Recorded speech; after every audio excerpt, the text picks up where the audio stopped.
Okay.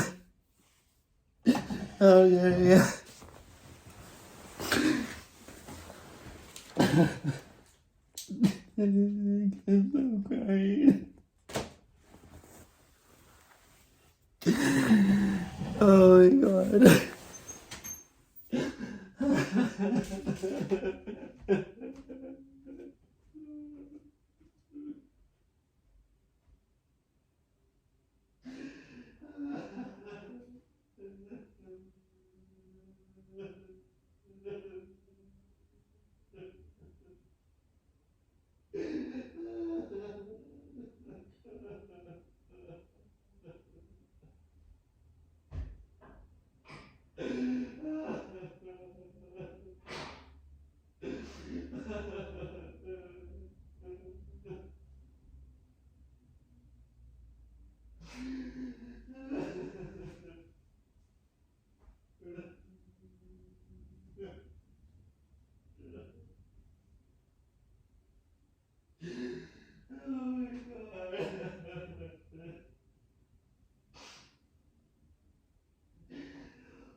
I gotta get through this.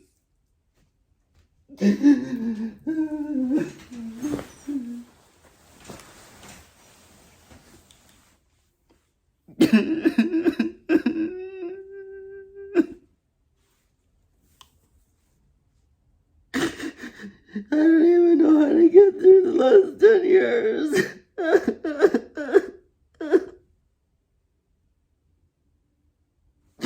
Every time I think about it, I get so scared.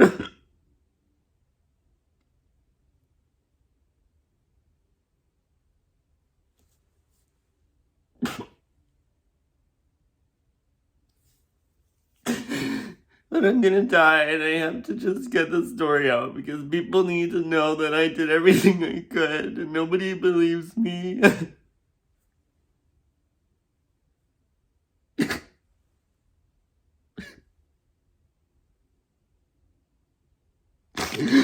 I'm not weak.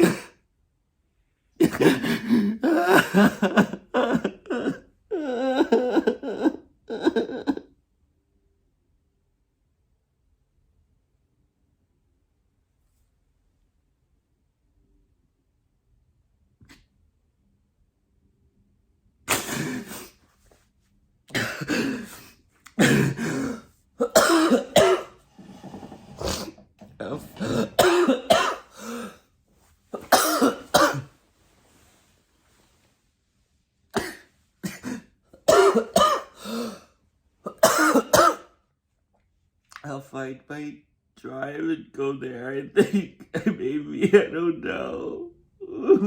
It's so hard. I wish I never went back to school.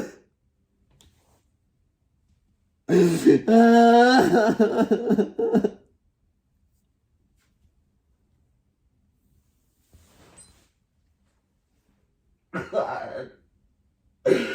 Oh my god. Oh god, why did I do it? So why? Like I knew right away as soon as I started school that I wasn't good enough. I was not privileged enough to go to university. I knew right away. I should have just quit. But I decided no, I'm gonna push myself.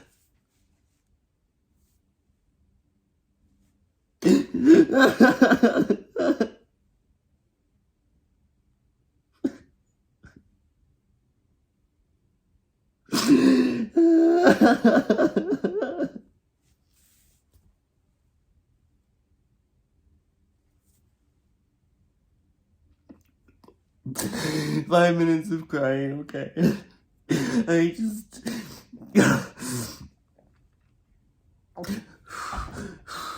It's not gonna go easily. It's not gonna be easy. This is just part 2 of my trauma that I haven't even been able to start writing in my book.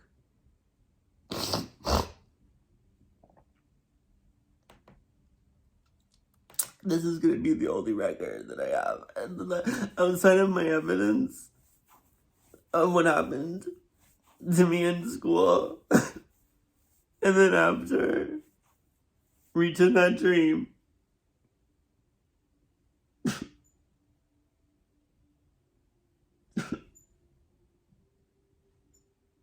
it's fucking New Year's, and this is my state.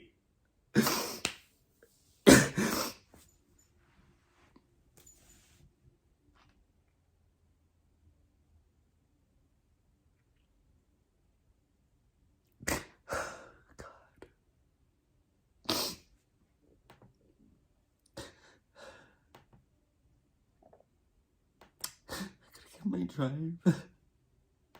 I can barely remember stuff. I'm so traumatized. I remember it, but it all comes in at once, you know? Like it's hard to organize everything because it's just so traumatizing.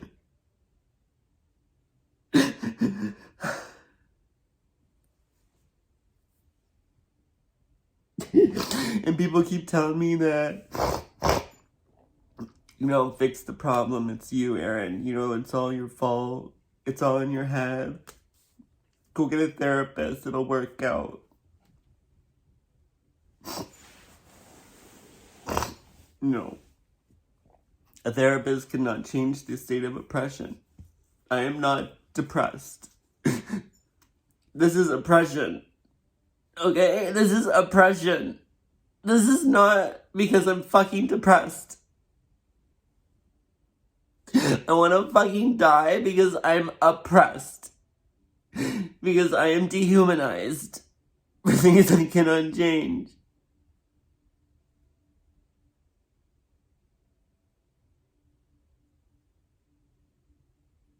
I don't have the same access to things.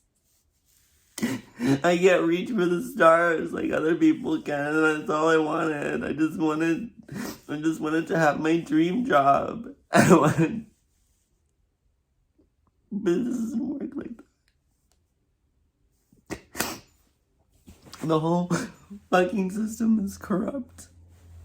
Full of sadistic people who don't even flinch when they see people cry. There are so many people in this world that aren't affected by people crying. Oh, God. So I ended the last video at 2011, and this is not going to go well. I can already talk because I've been crying all day. But I'm going to be killing myself, so I just want to get it off my chest before I die so I don't haunt this world. I just don't want any unfinished business. And this is big. Everything that happened to me. I need to get it off my chest.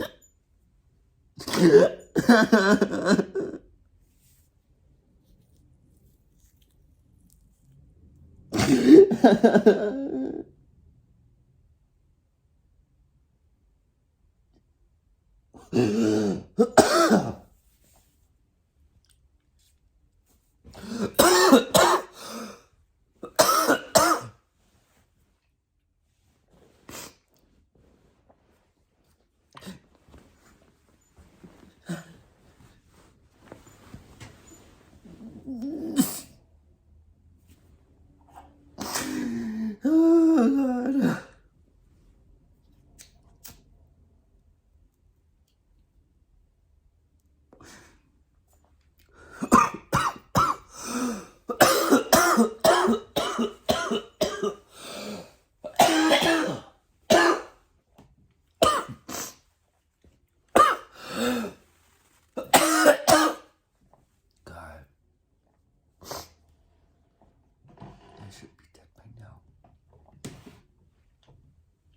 should already be dead.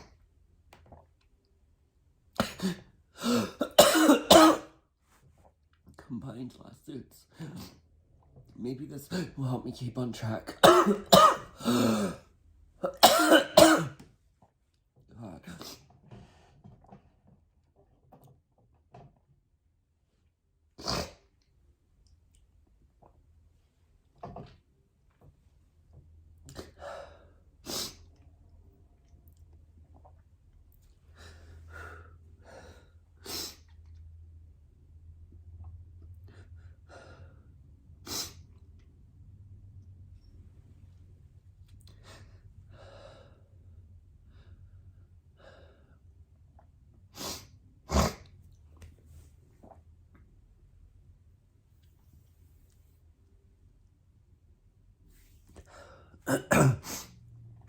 So,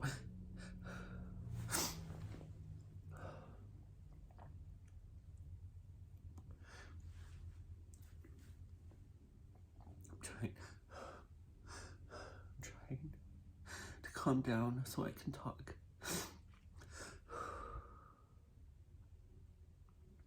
Just someone else's life, Aaron. Just believe that.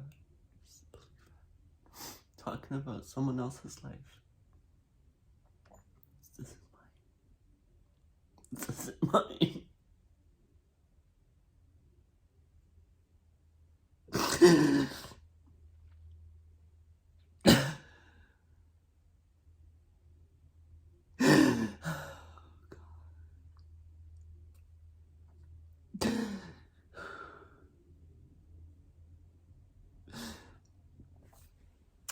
I think I already talked about the fire and my landlord.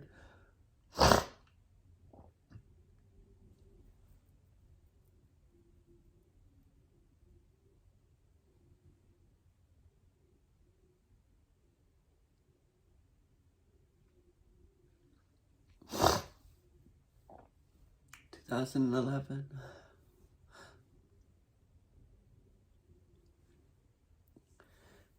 God.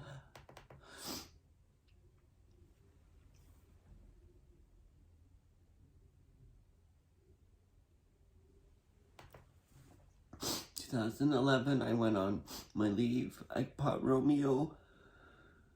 Romeo. Who kept me alive until this long? My dog.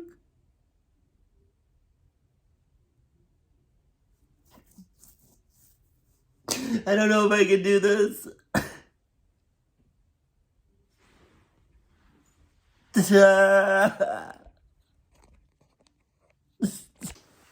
I'm gonna try this again with my computer. I'm just gonna try.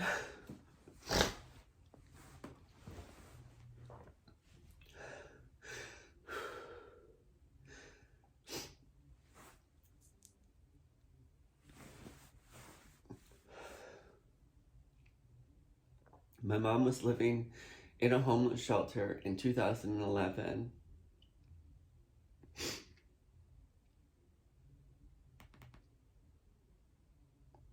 I was finishing my English 4U on long-term disability.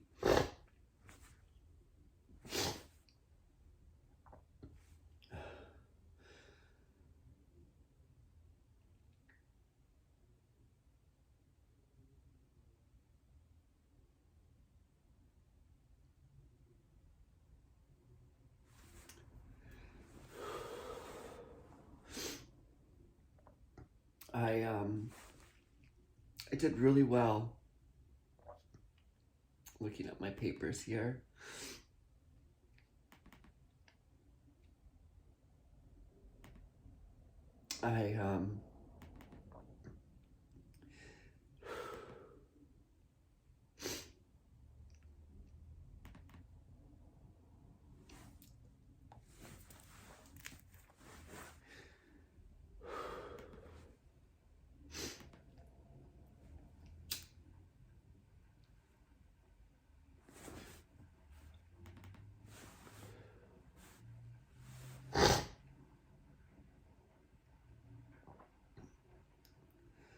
This was after the HIV scare, and I got Romeo, and Adam helped me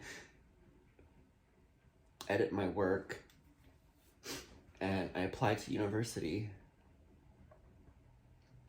again.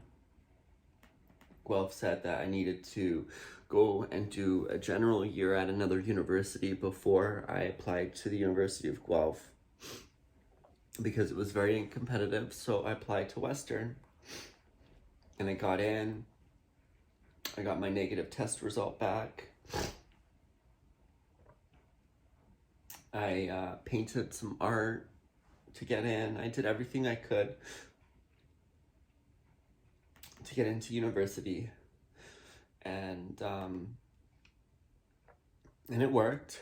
As a mature student, I got into Western.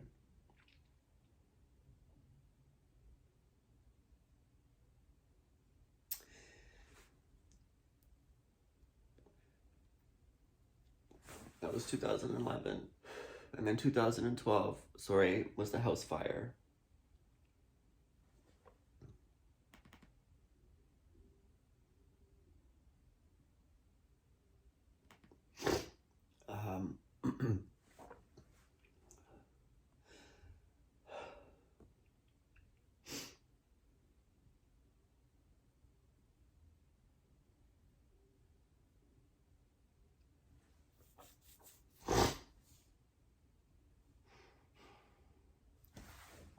So Terry Trevithick was my landlord on William Street, where I finally got my acceptance to university. So I was gonna move to a roommate. I was gonna lower all my expenses so that I could afford university, because I knew it was gonna be really hard, and I knew that I didn't have all the luxuries of what a student needs. And I signed a lease for September, and then in July, one of the hottest days of the year, I had both air conditionings running, and there was an electrical fire, and I had no idea what an electrical fire was or looked like at that time. And I had called in sick from work. I wasn't feeling well. I had a candle running, like, for aromatherapy, which I always do. I still do all the time. And I went to take Romeo out pee, and then there was a fire, and I know what to do. When the fireman came, my dog had run away. He ran away. He took off, and it was rush hour at 4 o'clock, and I didn't know what to tell the fireman. I went running upstairs to look for my dog multiple times. I ran around the house. I closed the door to the fire room that was on fire, and I had no idea how it started. I thought maybe my candle. I thought maybe I did it. I was just trying to help the fireman. I was like, I don't know what happened. I think maybe, I had a candle going, and I just said, I can't deal with this right now. My dog is missing. I need to find my dog. And so the police and everybody was looking for my dog, and I wasn't allowed back up. My mom came, and I didn't go upstairs other than to grab my computer and take a quick look at all the destruction. And then I left, because I had just signed a lease somewhere else. I was planning to move. This is not something that I could afford. The room that caught on fire was where I kept all my storage for school. I lost all my savings that I had spent on school products before I started school that September. And I was just beside myself, and I left, and I went to see my mom's. And the next time I went to the apartment was to meet the insurance claim. And I was late, and I met her outside, and I I told her I didn't want to go upstairs yet because I was too afraid of what to see and what to look at. So I still hadn't even looked at the apartment or assessed maybe what happened or like whose fault it was. And just to be considerate of what I already told the fire marshal, I said, I just told her the same thing that I told them, and I don't know how it started. I didn't even think about an electrical fire being the cause. I didn't.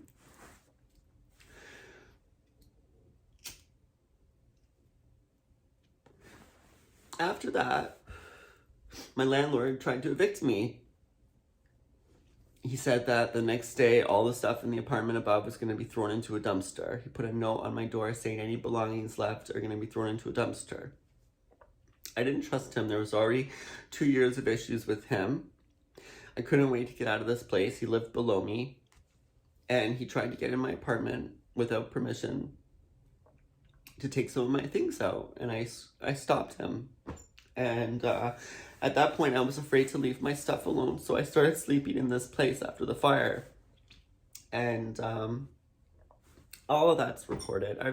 I took him to court. Everything's been put down, and I was in a daze.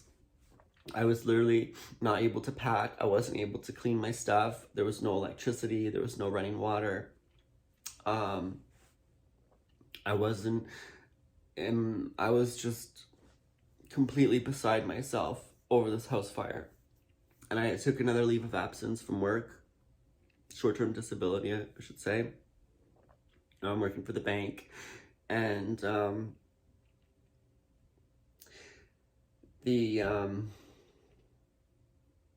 this friend of mine that I was seeing offered to come over and keep me company and help me pack and get my stuff out of the apartment. And the second he comes over, he's like, "It smells like an electrical fire." And I'm like, he's like, I don't know what you're talking about. Like, oh, also, I didn't even really look at anything. I just kept walking around in circles in disbelief. I couldn't even look at anything. All I could think of was that I wasn't going to be able to go to school. I cried in my bed all day. It was only a few days before my friends started showing up. And he came over and he's like, "It smells like an electrical fire." And he asked me where the fire started. And I take him into the room and he looks at the outlet and he's like, "Man, this outlet exploded. Like, this is knob and tube." He's like, "Why do you have knob and tube in this room and updated wiring in this room?" And he's like looking around, looking at all the electricity. And he's like, "Dude, this wasn't your fault." And I'm like, "What do you mean?" So I started looking for the candle and I found the candle. And I'm like, okay, so the candle didn't start this. And so I emailed my insurance company that I told the story that I thought it was me. I was like, whoa. I have new information. Here's all the pictures of the knob and tube. I don't think I started this. A friend who is more familiar with electrical fires has come over, who has actually had an electrical fire himself, who knows the smell, and he's traumatized by the smell like I am now. And I lived in this apartment for 2 weeks trying to get the fire marshal over again. The fire marshal wasn't allowed entrance to the basement. Like, nobody was coming by to check the report, check what happened again. I had to call the city and all these things, and the whole time the landlord was trying to get into my apartment and take my shit out illegally as I'm trying to move out. It was a nightmare. And like, waking up in that room with that smell for like 2 weeks. I woke up every time and I thought the fire was still there.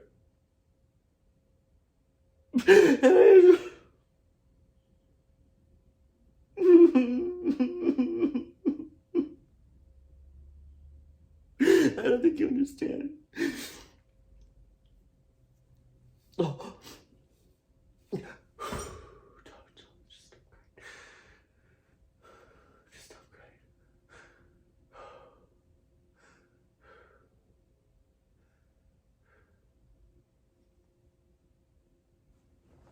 So,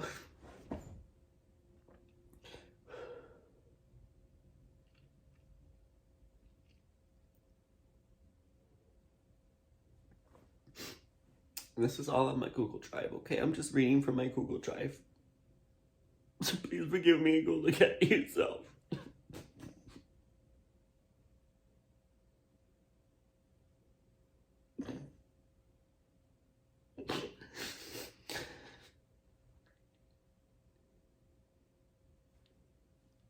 So,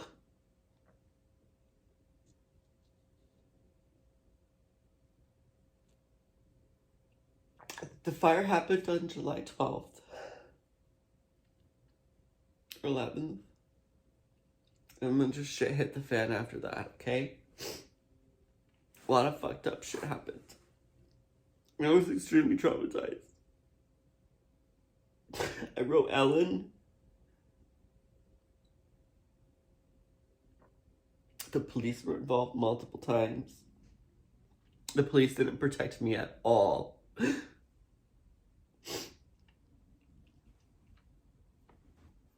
I asked my family for help. My grandma ignored me. You know, she's like telling me to quit school as she sits in a fur coat. I'm gonna create a video on my grandmother on my own too. This is gonna be, I'm gonna create a video of my mom and my grandmother separately, because there are whole other stories with them. Oh God, my head hurts.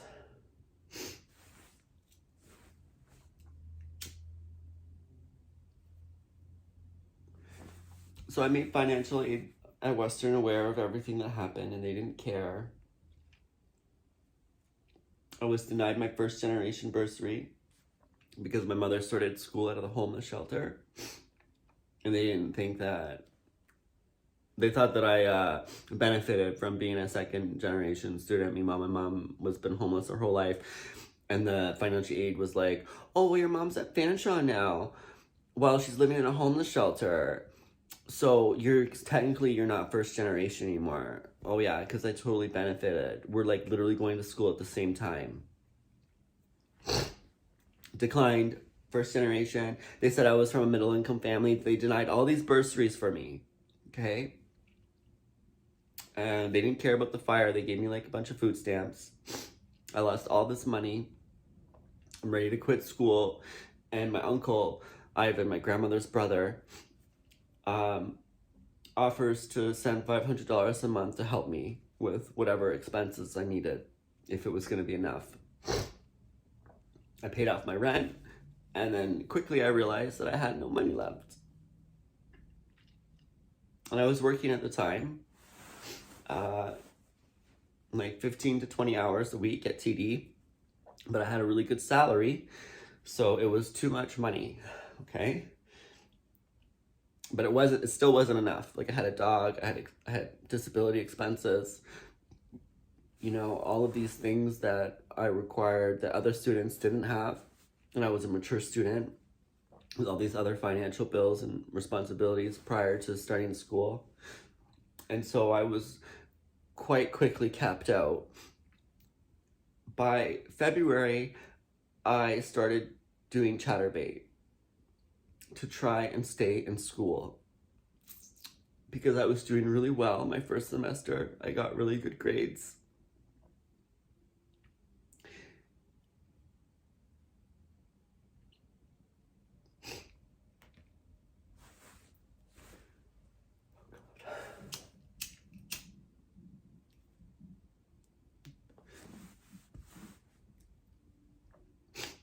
And I took Terry to court, the landlord. I sued him, and he didn't show up to work. I had, you know, I sued him, and then he wasn't picking up the paper at the registered mail. He wasn't going to pick it up. So I went to his house, and his daughter like pushed me off the porch as I'm trying to serve him his papers. So I called the police, and I was like, can you please witness this to serving him? And he doesn't show up to court. He says he never got served. At the appeal, I summoned the police officer to appear before court and tell the court that he was served. And so the judge threw out his appeal and awarded me like $5,000 or something that I never received. Because he's got a pension, and I just put a lien against his property, okay? And that just sat there, and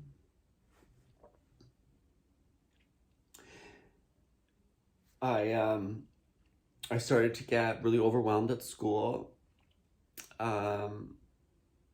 Really overwhelmed with my roommate who was beating up my dog. I realized maybe I shouldn't have gotten a roommate, but then I was like, well, how else was I gonna afford everything? And it didn't turn out to be the social companionship that other people talk about as roommates. In fact, this roommate was very possessive and territorial over his food, and I tried to share food, and there was no interest in making it easier for each other. It was him out for himself, and me realizing that I could have just done this living on my own, but really I couldn't afford it. So, and he beat my dog, which is really sad. So when I realized for sure, when I knew for sure that something was happening to my dog, because he was flinching a lot and he was peeing a lot, he was getting really submissive and scared. So I put 2 and 2 together and I kicked him out. I was like, I'm not having this. You need to get out of this apartment. I will find another roommate. And so I did. And this was a girl that moved in, you know, who was thinking of leaving her husband, who just wanted a place on the side. And she was never even there. And I was doing a lot of sex work online, like nonstop. And I had a friend who probably wasn't the best influence.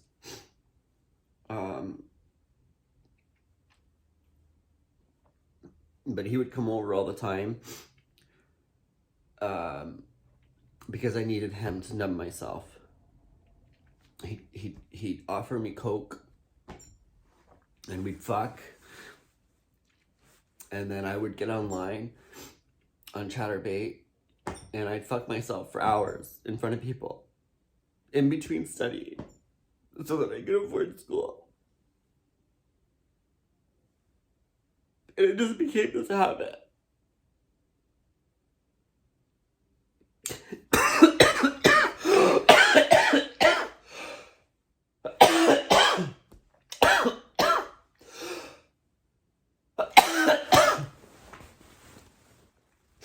I never liked cocaine before.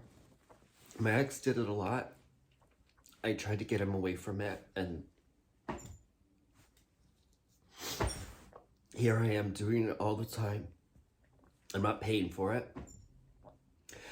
You know, somebody's just giving it to me because I was hot and they wanted to fuck me, and they always had it. So he'd come over and do a bunch of lines with me and leave me a bet, and then I would work. I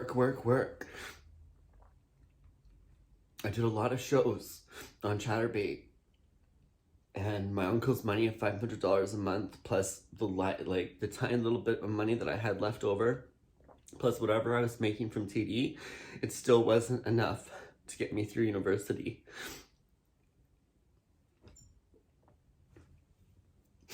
And I thought to myself, it'll be okay. It'll be worth it, you know. Just sacrifice this little bit of yourself.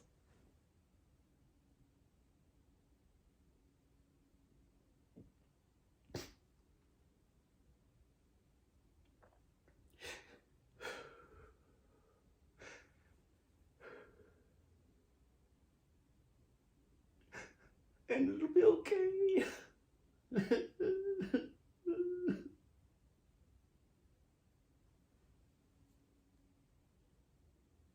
I wanted this degree so badly.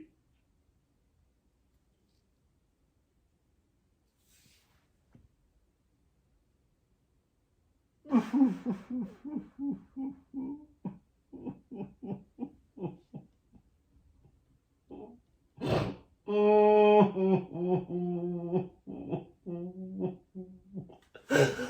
my God.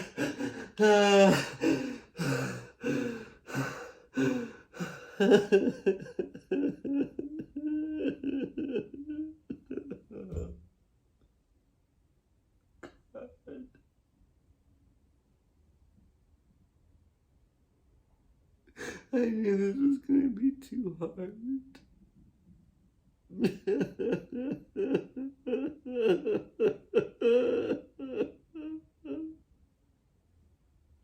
Oh my God.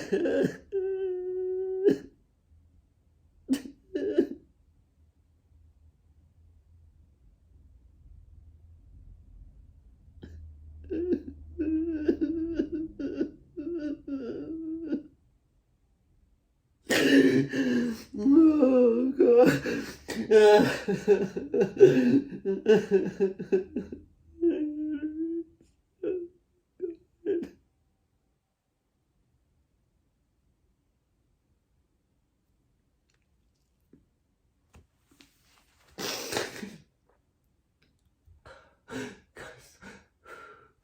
Oh, come on. That hurts so much.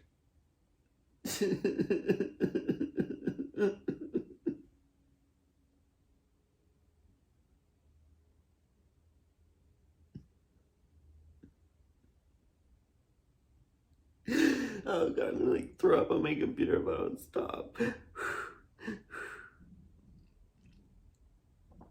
There's like not much to throw up, so I don't even know.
So we're in 2013 now, right?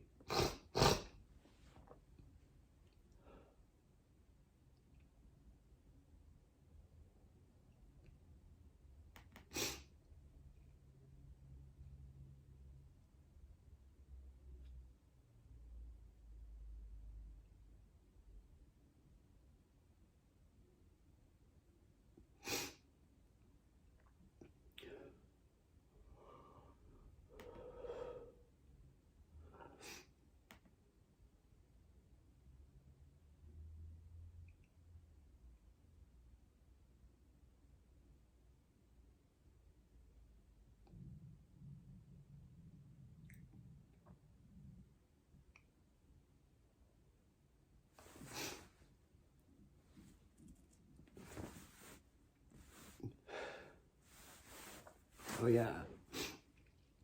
So I was on a really bad decline. Doing a lot of drugs. working online. Not that I was paying for these drugs.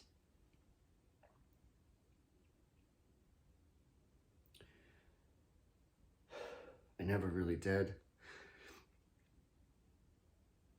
I didn't pay for them with my ex. He always supplied it. And when I was in university, I had either John's or that friend in my first year of Western. And then I was good for a couple years. I didn't need it because a miracle happened while I was on Chatterbait. I forgot, this is good news, so this is good news.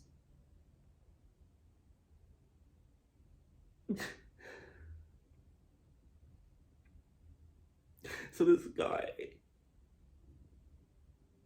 bless his heart, I love you, Randy.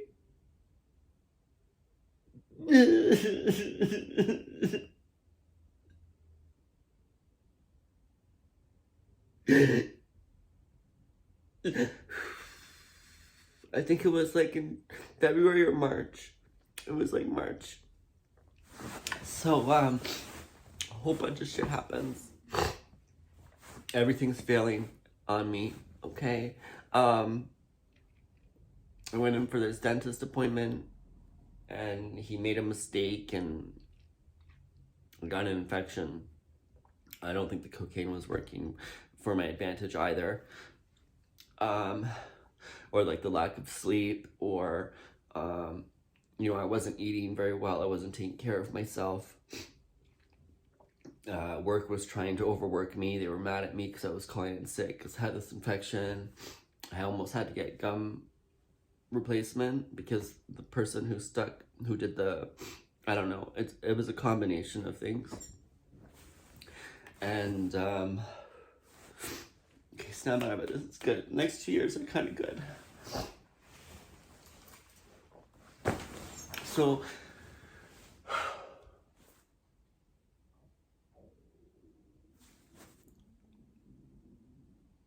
a miracle happened.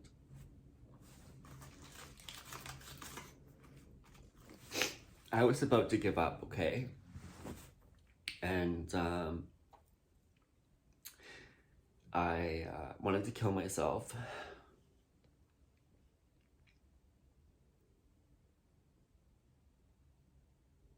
Because I couldn't see myself making it through university, doing what I was doing. And I thought, okay, well, you got your first year done. You gave up your full-time job. You gave up everything. And I thought it would have been enough, but it wasn't. I was gonna give up. And I was already, self-destructing. And this guy named Randy Haddock from Washington could see that I was struggling while I was performing online to satisfy all these men and women or whatever. He could sense that I was very distraught. And out of nowhere, he offered to help me. He's like, why are you doing this? And I'm like, well, a lot of reasons. I just like, ooh. And he wanted to get me off Chatterbait and help me. And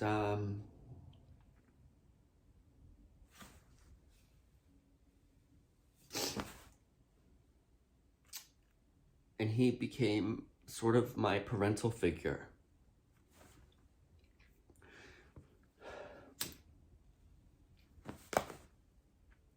Really the first parental figure that I've ever had.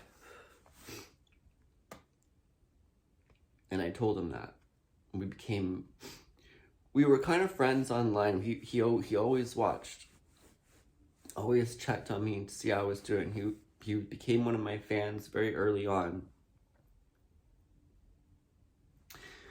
but I had only been doing it for like 3 months, maybe.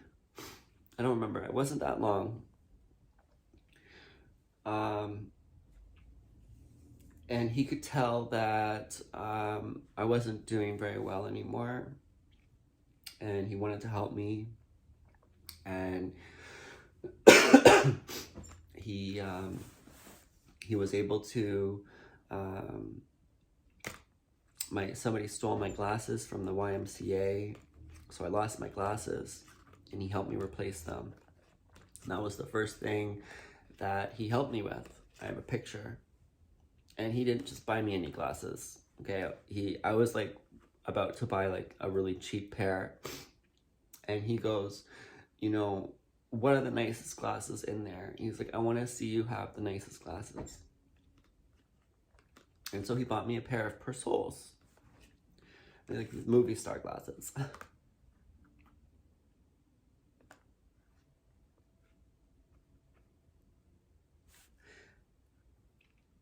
And this was a stranger to me who took on this parental figure. I even started calling him Dad.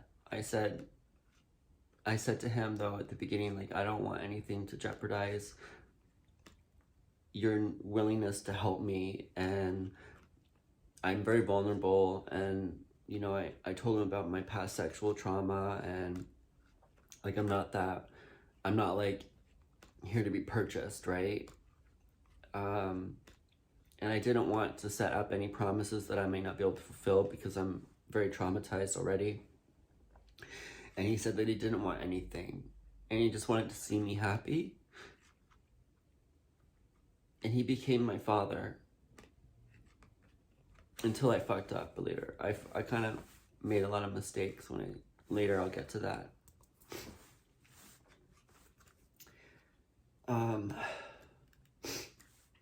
He loved me a lot as a person, probably more than maybe in love with me. And I loved him like a father, because it was the first time anyone ever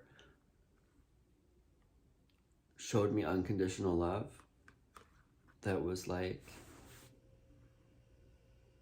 the way a family member would love you unconditionally. I had not experienced that.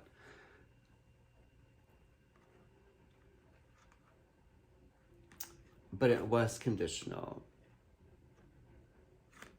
Maybe not. I don't know.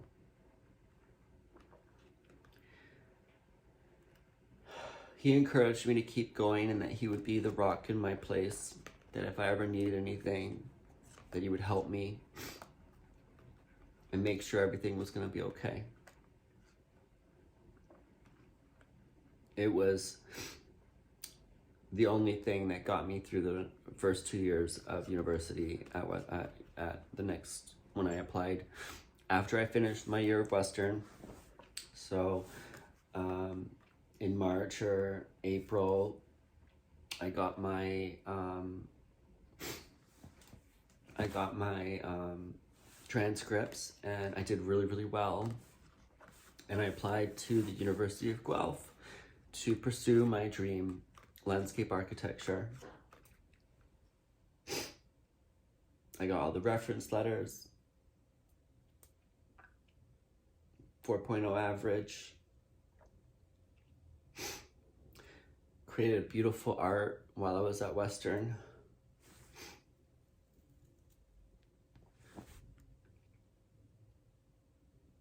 I was getting awards again at TD. You know, I had a fall there at the beginning, but I was starting to get awards again.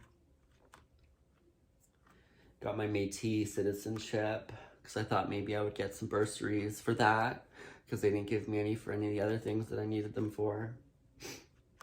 I thought maybe the Métis Nation would be able to help me through school.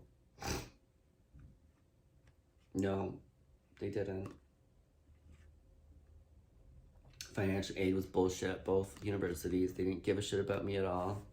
They don't give a shit about poor people. Told them everything. And they just look at you like a deer in the headlights. And it's your only connection to OSAP. And over the year, I made too much money, but it wasn't enough for me and all of the expenses that I had as a mature student. They didn't care. Okay? Because of what I made, University of Guelph was like, oh, well, we can't issue your OSAP now until you pay back, $1,500 of your loan. And I was like, excuse me, I barely had enough. Like, I was selling myself online to make up for the losses, and you're telling me that it was too much? Here are my expenses, and they're like, that's not an expense, that's not an expense. I'm like, excuse me? You're not going to consider these expenses? Like, who the fuck are you? And so I borrowed money from the school to pay back my OSAP loan. So I get my OSAP, and then I had to pay back the school.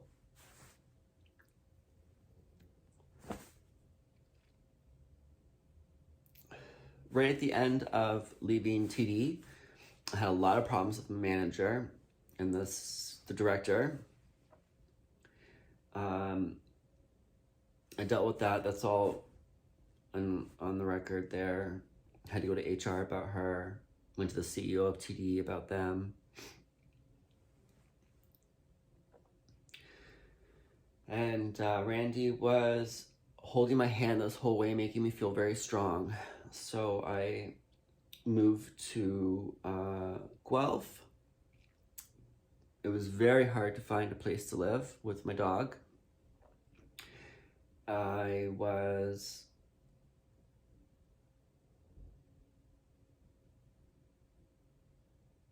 was just beside myself.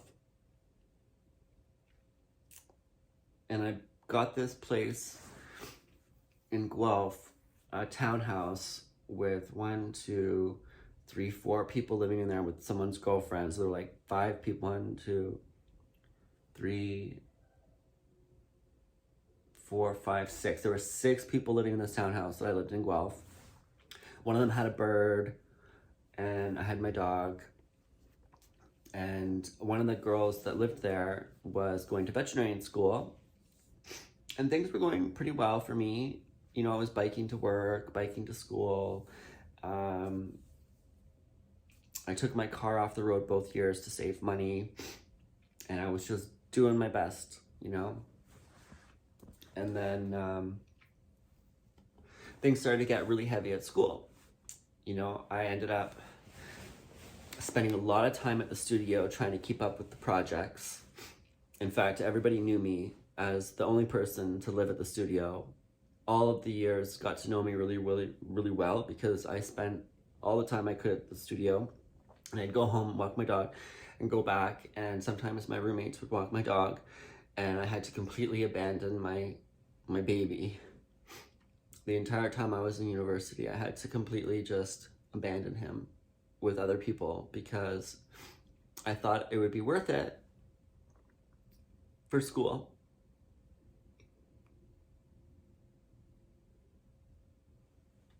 Oh God.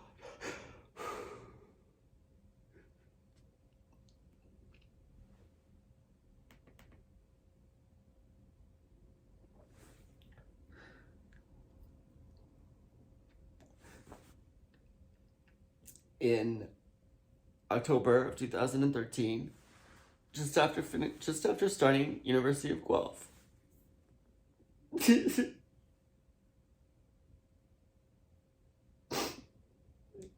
Oh my God, my baby.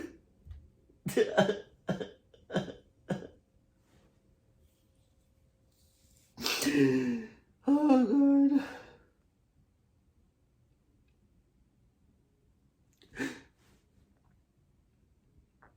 So I was at the studio and I came home and I found my dog really sick.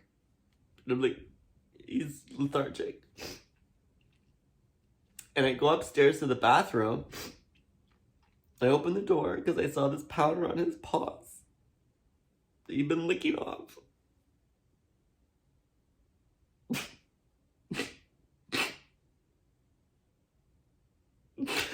And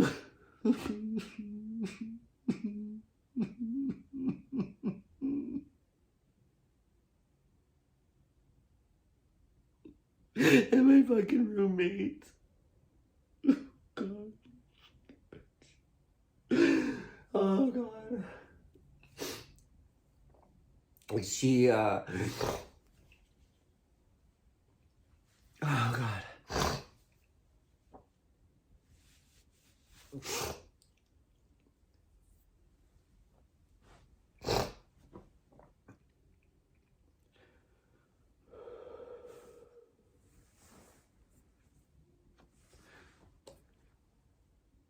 So on October 28th, 2013, I took him to the vet because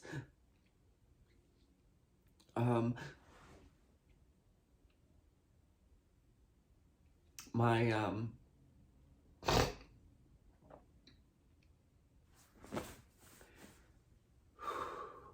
my roommate decided to clean the bathroom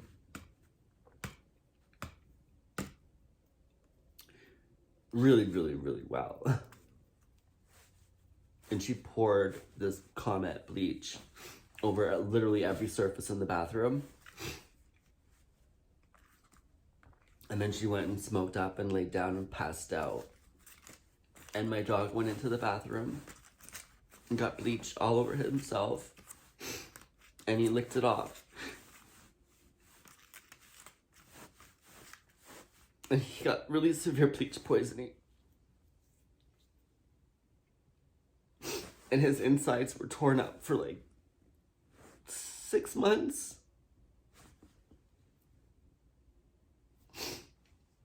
He was on a chicken and rice diet for like 6 months, bleeding. And I'm just like, what the fuck?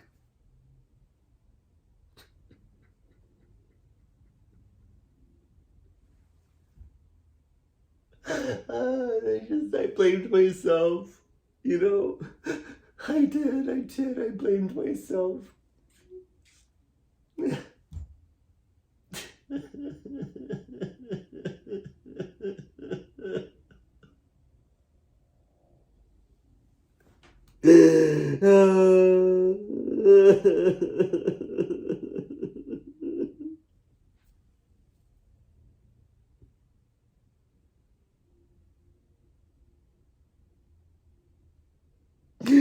Oh my God.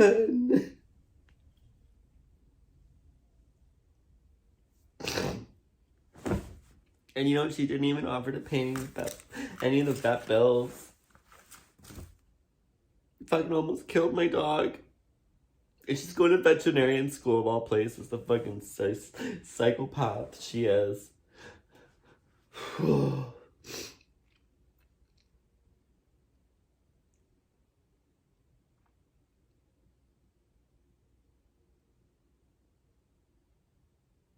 He was still a puppy. He was still a puppy.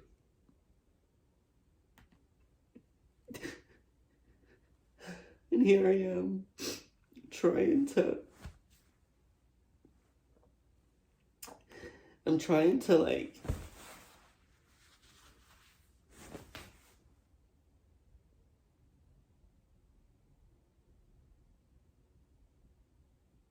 I'm trying to sort through everything. I wanted to quit school.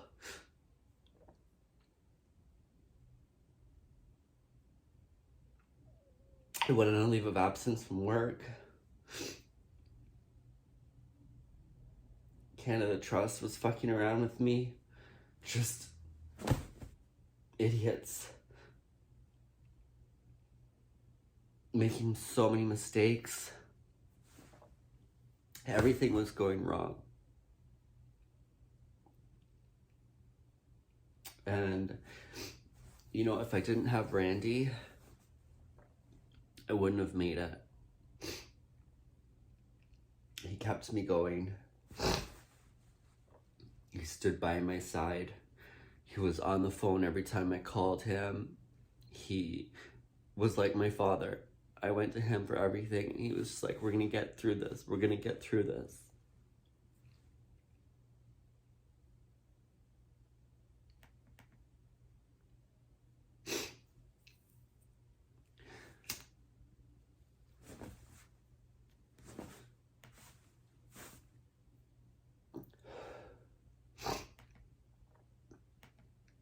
And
you really just need to go through this yourself.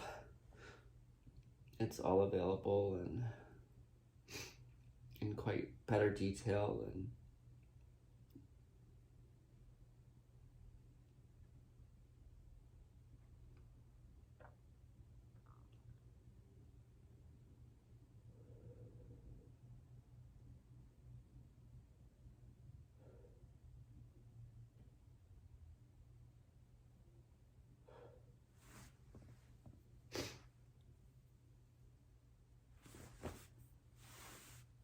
so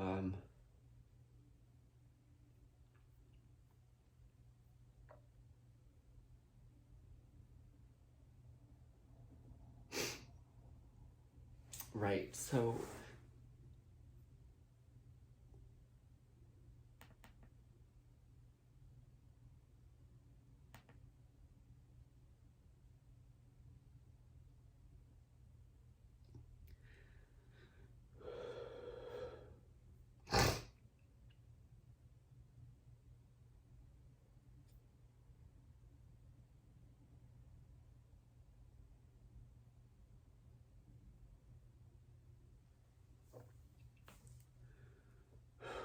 years are all so fucked up too.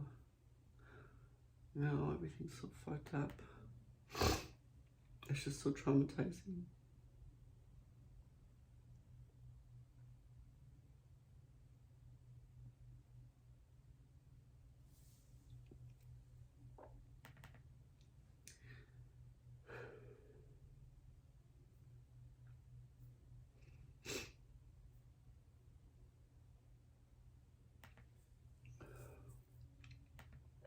So 2013 was the end. I finished Western February 2000, April 2013. Is that right?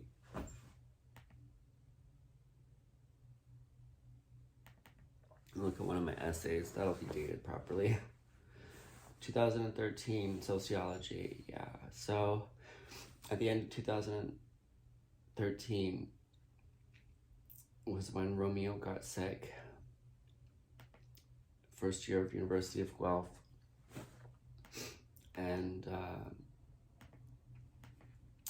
2014.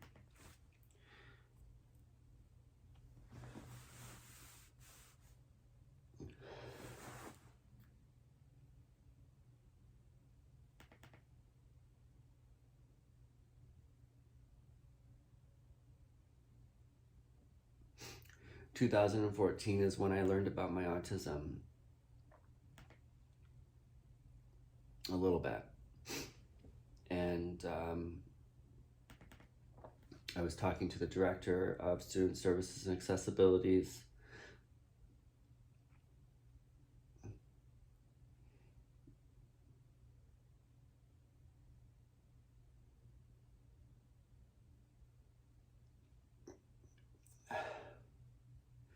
And I talked to him about adult victims of child abuse, and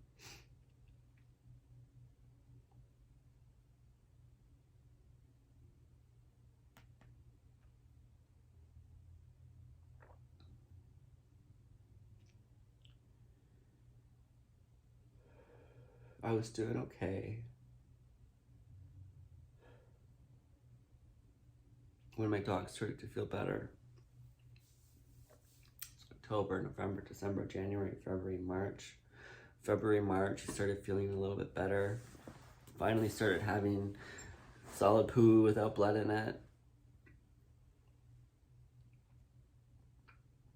He was so sick.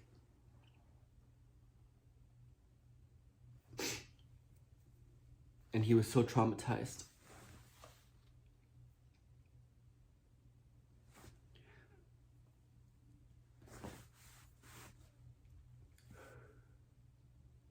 Then out of nowhere, oh, my head hurt so much.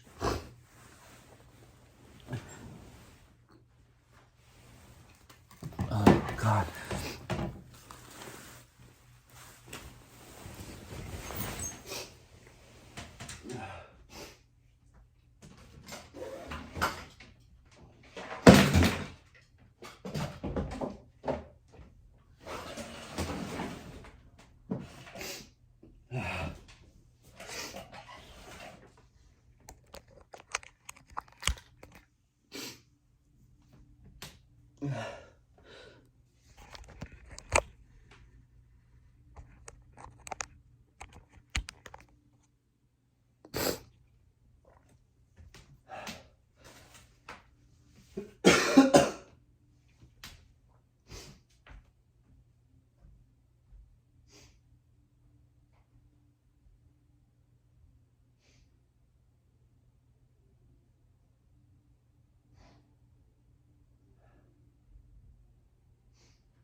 So out of nowhere,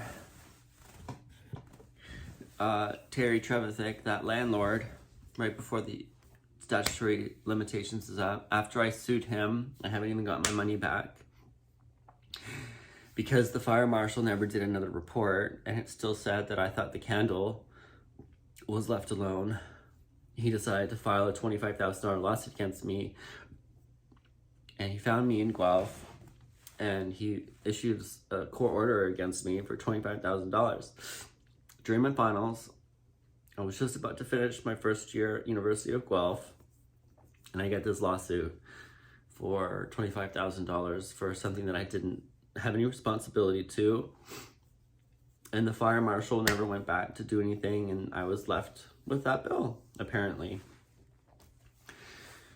And this is right after Romeo started to get better.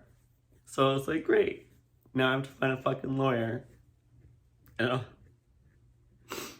Randy's like, okay, we'll get it done.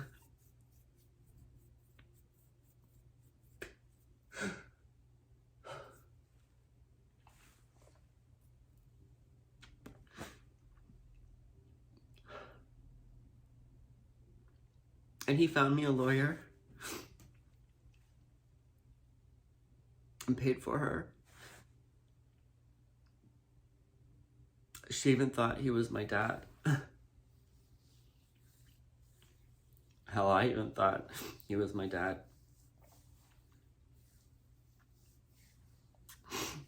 And so all that bullshit went down. Bullshit with that lawyer too. That lawyer was fucking around with me the entire time. I had to do all the work. And she misled me multiple times not in my best interest.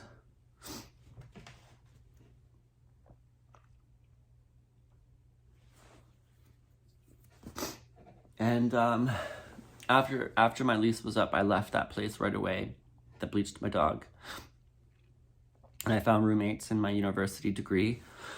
And I moved in with 2 people from my year, which turned out to be a nightmare as well. And that's why, I think I'm the problem. Everyone tells me I'm the problem. And I can't get away from these problems. A lot of them are completely out of my control, even though I end up blaming myself. But we find this condo to rent. And before I moved in, I was like, I really need this to be my final place. I don't think I can afford to move again. I was too traumatized.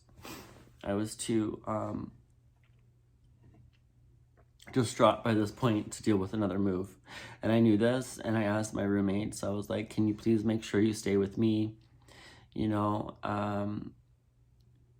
And I would be on my best behavior, and that I couldn't move. And I asked the landlord if he had any intentions of selling it. I was like, I want to put a garden in. I need to find some roots again.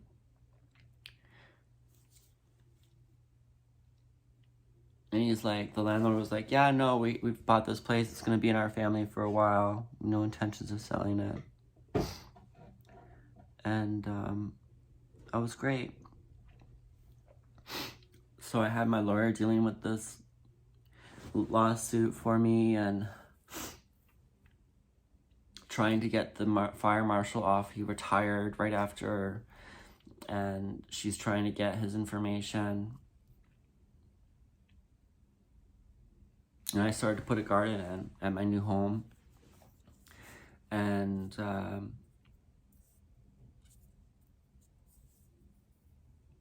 started working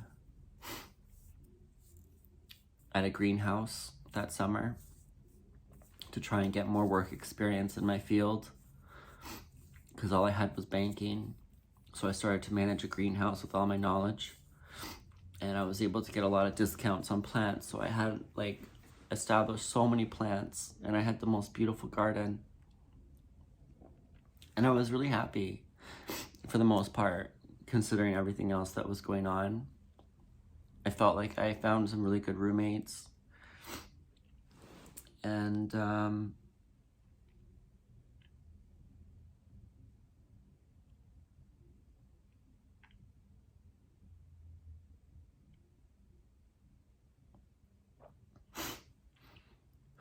I was doing really well in school. Everybody wanted to be my friend. There were class awards given out from first year, and even though everything that was going on in my life, I was still the most entertaining in school, and I got 2 class awards, okay, out of 4. There were 4 class awards given out, and the students voted me to be the recipient of 2 of them, and they were most entertaining and mother nurturer, because I helped everybody, and my work was always held up in front of the class. We would do projects, and the professor would come around. He'd look at mine, and he would hold it up in the class and be like, everybody, he gets it. This is, he gets the assignment. This is what you need to do. This is the kind of work you need. And people would come to me and ask me how to do. I'd lend my markers. I'd lend everything I had. I thought I was establishing friends forever.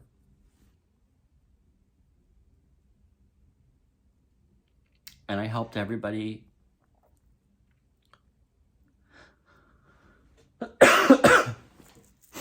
And I had a car accident because I had been mismanaging my sleep, and I was up for 3 days working on this project that was due on Monday, and I ran out of ink, and I had to drive to the printer store to buy some ink, and I fell asleep at the wheel on a rainy day, and I woke up and hit the brakes and bumped into someone a little bit.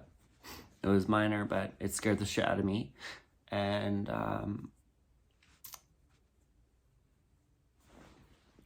as soon as the other people got out of the car, they were like, my neck. And they were acting like I caused severe damage to them. And so I took pictures of all the damage. And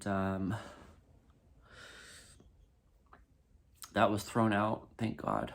I only got a little bit of points for that.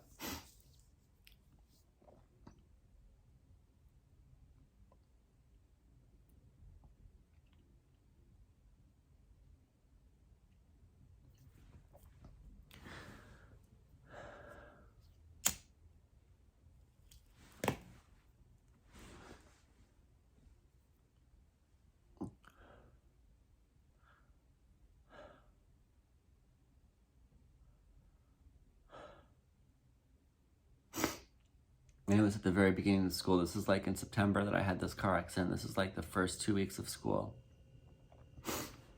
And I was already overworking. I didn't get the awards yet. The awards didn't come in. I don't know when the awards came in. They were recent. I didn't think I was going to get any awards, so I actually didn't go to the award ceremony. And then everybody called me after, and they're like, Aaron, where were you? We voted for you. And I was like, oh, wow.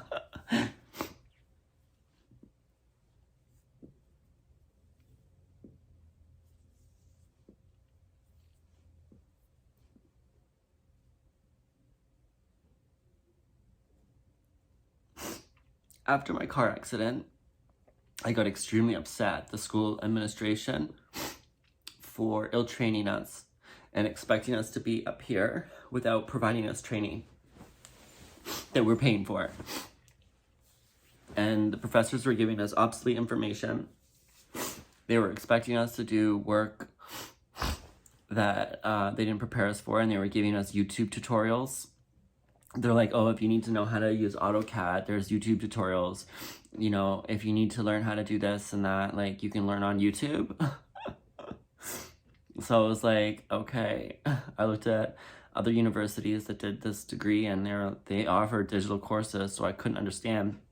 I knew somebody that went to Fanshawe for their landscape program, and they all have like computer programming courses. And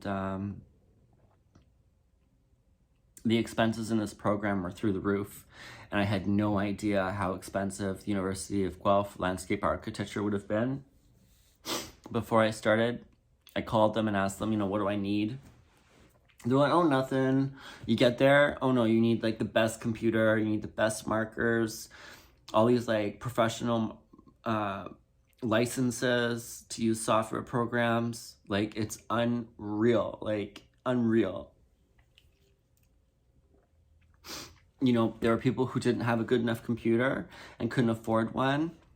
And in the second year of that program, their computers were crashing, and we lost like 20 people in our degree because they couldn't afford to keep up. And Randy bought me a computer, thank God, because if I hadn't had his help, I would have had to leave as well, which probably would have been for the best now that I think about it. But you don't know that at the time. I didn't know what was going to happen to me at Stantec or how I was going to be treated down the road. I was just in this la-la land thinking everybody has the privilege to go to school. Everybody can reach their dreams if they try hard enough. I believed it. I bought into it.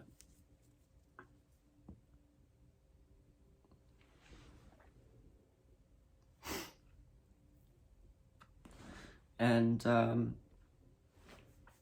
they were still expecting us to do this much work with not enough resources, and I was getting exhausted.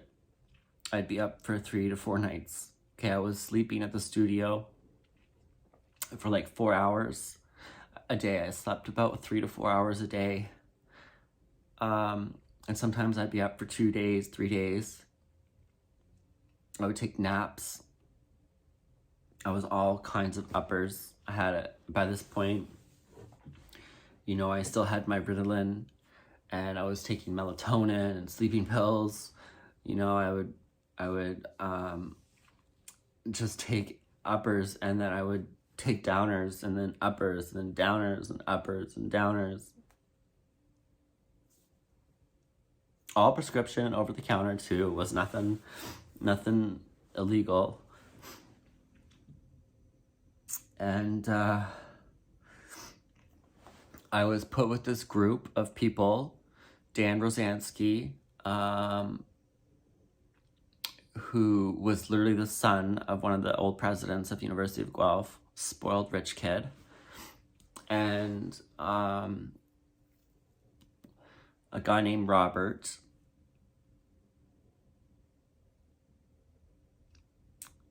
and then Lauren, who was helpful. Lauren was helpful, but Robert, who was one of the richest kids in my class as well, he drove a Mercedes SUV to school every day. His daddy already bought him a business by his second year. Dan, who's the son of the old president, they joined up with me to work on this project for getting to know Hamilton and preparing a background report for the city of Hamilton. And of course, I'm up here for my level of expectations. Everybody knows that. And these two are down here. And I didn't care about that. I always thought, well, you know, I appreciate all the work that comes my way. I appreciate it all. And I still do. I know that my abilities are up here. I can get things done really quickly and efficiently and at a quality that other people can't in the time frame that I provide. And any help that I got, if somebody got me to here, I would take it, whatever their work was, to the next level to make it consistent. And they had known this about me already, because I had already lifted a lot of other students throughout the period that I had been in that school, which is why everybody appreciated me so much, because I never talked about anyone not contributing. You know, if somebody could only get to here, it didn't matter. I still pushed their work up to here, and I just left it. I didn't say, oh, you know, I did this much work and you only did this much work. I never talked about it. I was always appreciative of what people could provide. I don't judge a fish for how it can climb a tree. I don't judge people. I still don't. And these two boys treated me like a fucking slave. Disregarded my time. One of them plagiarized a report from his friend. He didn't have time to do it, so he like took the information from his friend, because we were using the same. He used all the same comparables that she used for Hamilton, and I'm like, what are you doing? Like, I just saw the public defense for everybody's report, and I saw that Hillary literally has all the same comparables. There's like 100 different things you can choose from, and you pick all the same ones as her. I said, this is obvious that you're working together, and they were like really, really closey. And I was like, I'm not having this. I need you. Like, this is the first time that I was like, okay, this is it. Like, I've worked with a lot of people already, and no one has treated me like this, where they just expect me to do all the work, and they don't even try. Like, they weren't even trying. They were showing up late, missing meetings that we had, promising me they would get even this far. I had a whole project schedule made. I had everything organized. Everybody was responsible for a fair amount, but I expected, you know, the same thing as always. And instead of them getting anywhere, they took me to a point where I was ashamed that I decided to work with these people, because they didn't even care about their own work, and they were at the point of plagiarizing somebody else's comparables, and it just didn't look good to me. I was like, this is pathetic. So I was getting a little bit upset, but I wasn't about to tell them. I didn't want to cause any issues in the school. And they missed a few deadlines, and I snapped. I was it was like 2 days before it was due, and I was the only one working on the project. And Robert came in and was like complaining to me, you know, and blaming me that it's all my fault that it's not done. And I'm like, the shit you provided me, I can't submit. It's unfinished. This is not the quality of work that they're expecting. I've seen other people's projects. And I snapped on him and I said, I never want to work with you again. And I had a big falling out, and I ended up in the medical attention or whatever because I had this huge meltdown. And I found out that I might be autistic.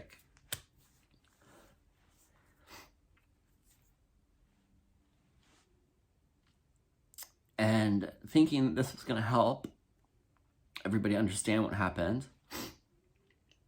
I decided to tell the class that I was autistic and to apologize for how I was put under so much pressure and not sleeping, and that I was sorry. And then everybody stopped talking to me like that, just done, done. I was done. People did their best to avoid me in the hall, everywhere.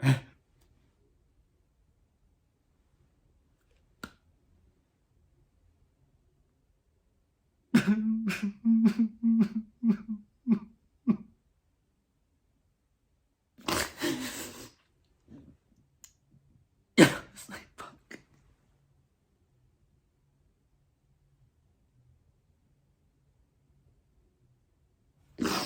And then,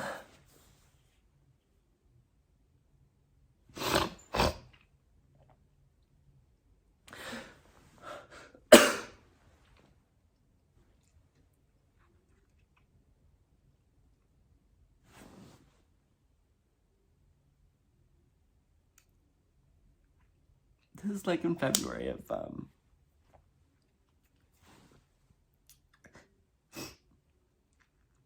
oh yeah.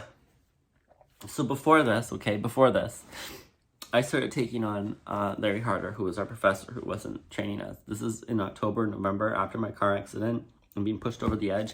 I also decided to take on the school and fire their most prominent professor for being ill-trained and using notes from 1990 and just not being the cutting-edge, education that I was paying for. And I was really supported. A lot of the students were really happy. There were multiple years before me that had problems with this professor, that couldn't do anything, that their voices were being silenced. I was one of many, many, many students who had issues with this professor. And everybody around me was so proud of me for trying to take it on in a professional manner. And so I started dealing with that at the end of 2014. So that also added to a lot of the reasons why I was having a meltdown. And a lot of the biggest problems that I was having with that report and why I wasn't able to finish it is because they provided us information on how to do the report on PowerPoint. And because we were using such high resolution photos in our drawings, my PowerPoint kept crashing because it was a 100-page document and I couldn't print it. And I had to figure out all these ways to change my program and my files and everything before I submitted it, because I couldn't, because it wouldn't print, because nothing was working, because they gave us all the incorrect information on how to do this. And we should have actually had Adobe InDesign, which doesn't crash on this kind of shit, but they didn't have any tutorials on that. And everybody was doing it a different way. And I wanted to have the best report, and it didn't work. So I was very upset with the professors, and I tried to sue. I tried to engage in a petition. I organized a petition against this professor, and the dean was involved, and everybody was involved, and I'm like, this isn't good enough. And then I started working with these people, and they took advantage of me. And I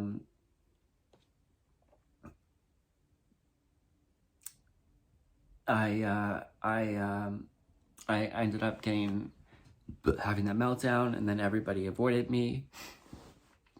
And then I found out about this rumor.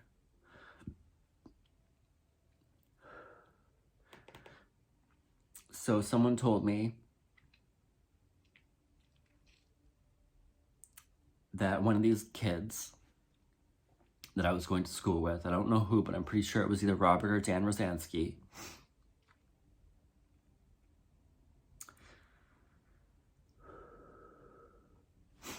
one of them went around the school and talked about my autism and related it to the school shootings, which I hadn't even connected yet. I thought, oh, I have autism. Maybe they'll understand more about me now. And that wasn't the case. So instead of receiving compassion for my meltdown, a rumor went around about me saying to avoid me because I might snap again and come into the school and shoot everybody.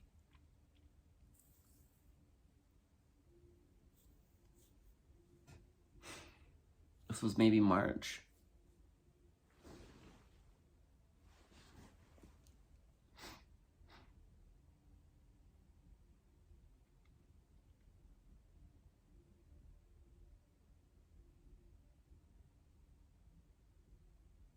February. It's February.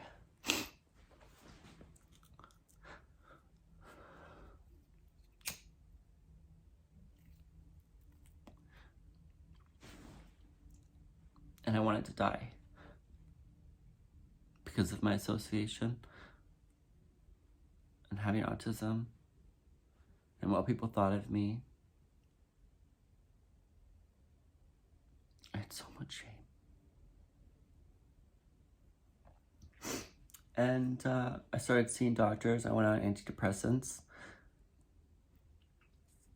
And I started to go speaking to this therapist and this doctor. And I got that professor to stop marking and helping. I got a workshop approved at the University of Guelph for digital training. I went to it. I had to pay for it. They hired somebody to come in. I started to see my work coming. I just put my head down and kept trying to make the school a better place and avoided everybody like they wanted me to.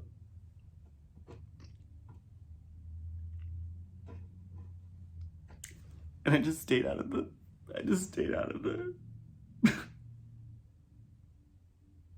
And all I did was try and make the school a better place.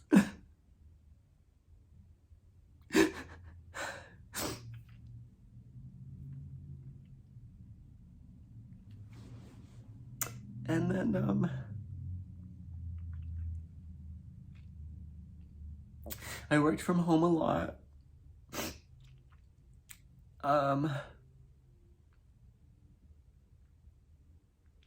And I had this other, professor who I met at this workshop.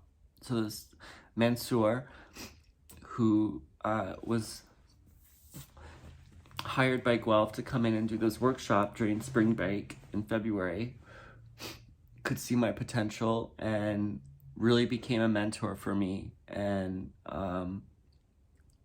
my only colleague really after everything that happened. Because no one wanted anything to do with me after. And I went from having all these friends to no one. And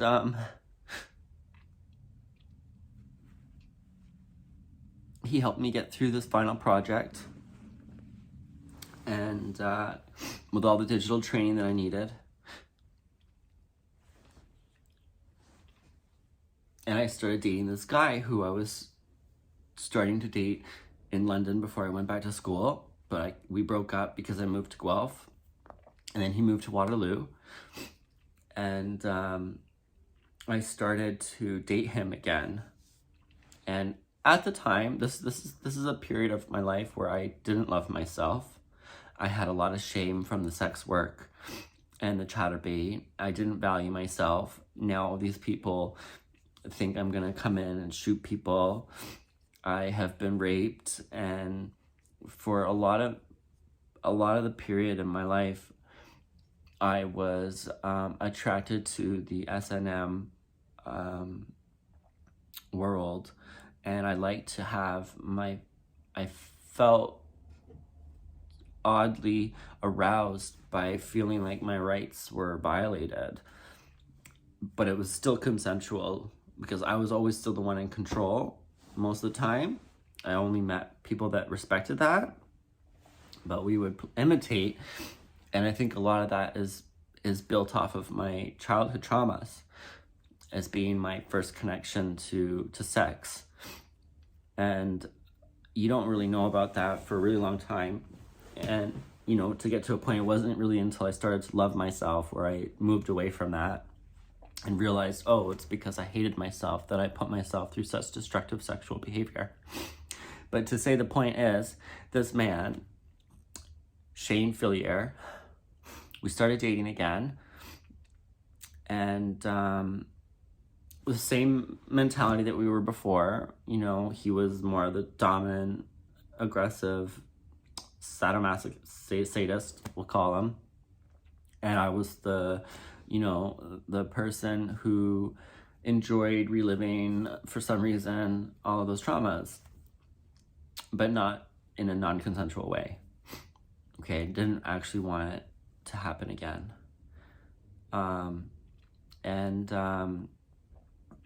My landlord was giving me issues, making me feel like he was going to sell the place on me before my lease was up. And I was starting to get really nervous.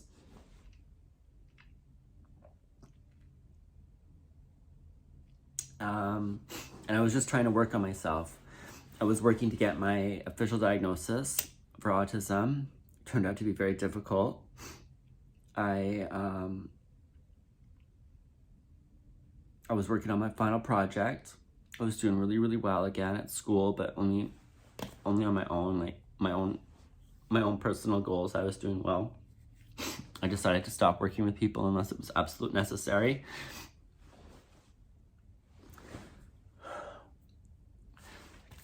Oh, I was also managing the print room the whole time. I was part of the school. I was part of the school student thing. I had a really important role. But people were afraid of me. And I felt it. And I didn't know why, because I was not a mean person. But everybody thinks I am.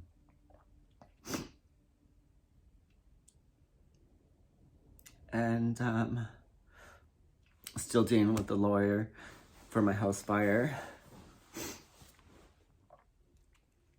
It's been a year now.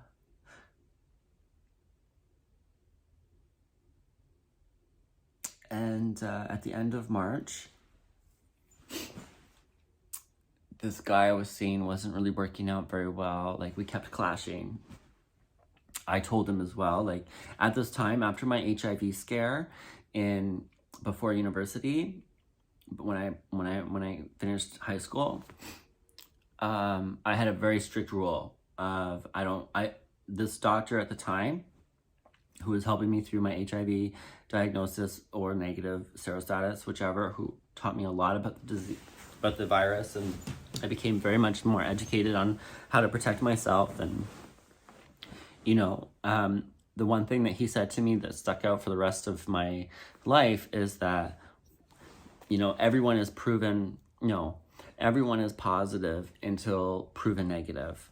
And you can't trust people's response, because the guy who lied to me about his status and then tried to have unprotected sex with me. So I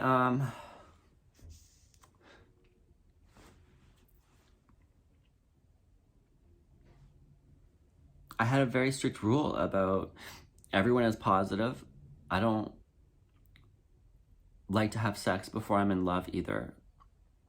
I didn't really realize that was part of my autism, but that is something that has carried through me my entire life.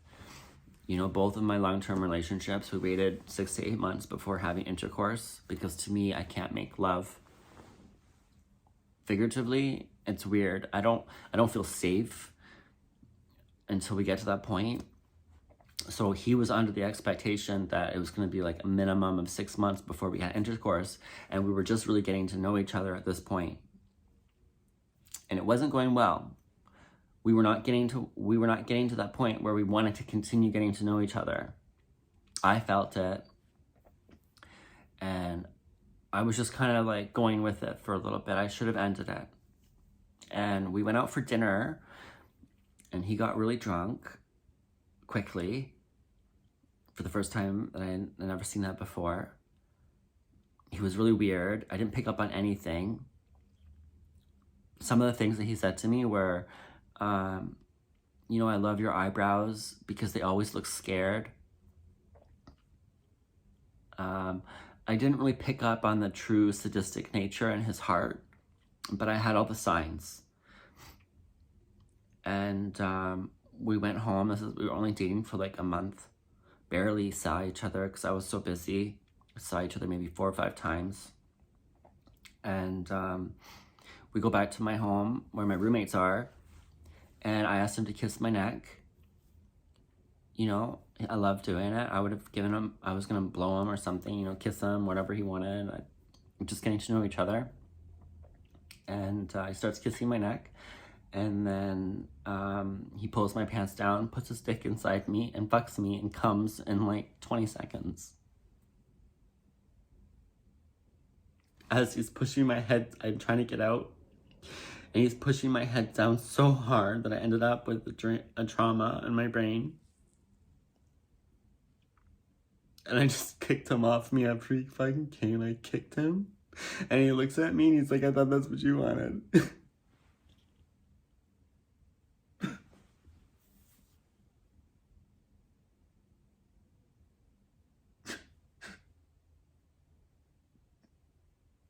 And he's still out there. Like,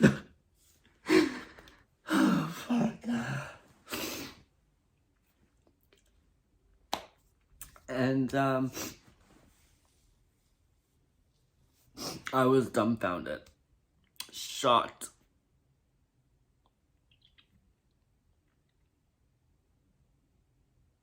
And I started to get,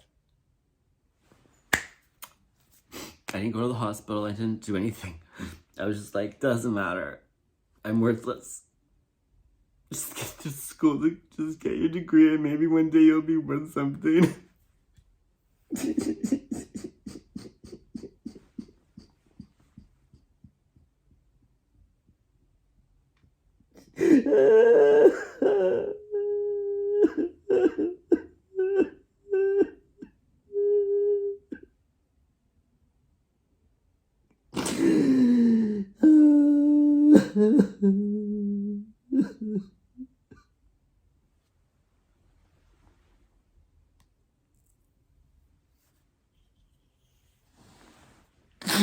Oh my god, I just can't keep doing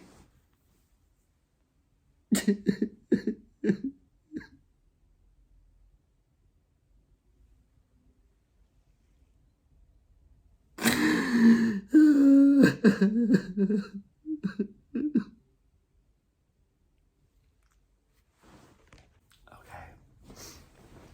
That was a lot. I didn't even really finish that. Everything that happened. With that fucking asshole. Shane Fillier. But I bought myself a Frosty. Some salad.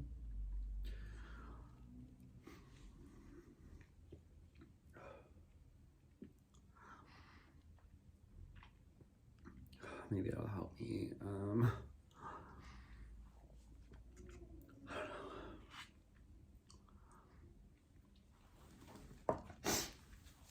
All I know is that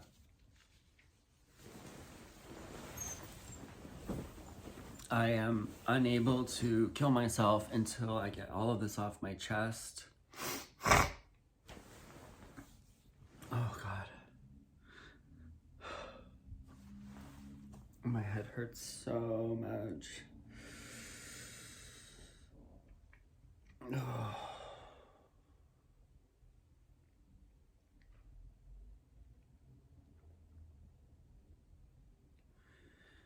Well, I hesitate every time I try to kill myself because of this story, and I just don't want it on my chest when I go.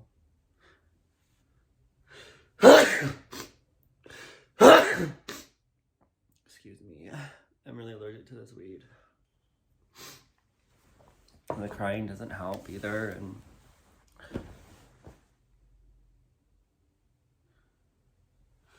I just rolled a joint. I break out in hives from this fucking medication and sneeze, and it makes me cough a lot.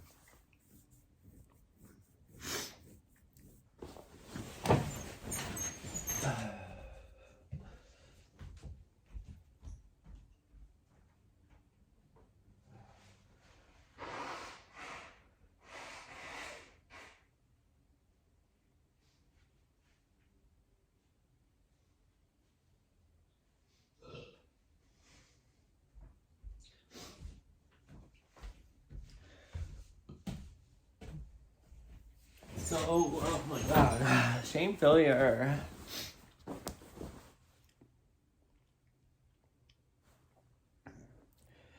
There were so many signs about him.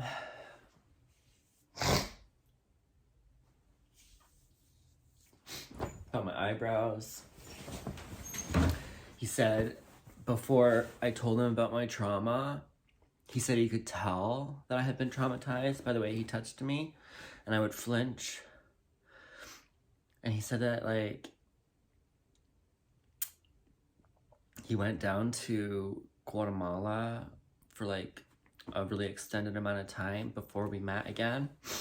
And he, like, had the best time. But then he wouldn't tell me what, like, they were doing. Like, what he actually did there. Like, he didn't ever have, like, any stories of any places he saw. And I thought that was really weird. And he was like, one of the things that he mentioned about it was how the age of consent was different. And I still didn't really clue in before he took me home, and all these flags I didn't pay attention to, and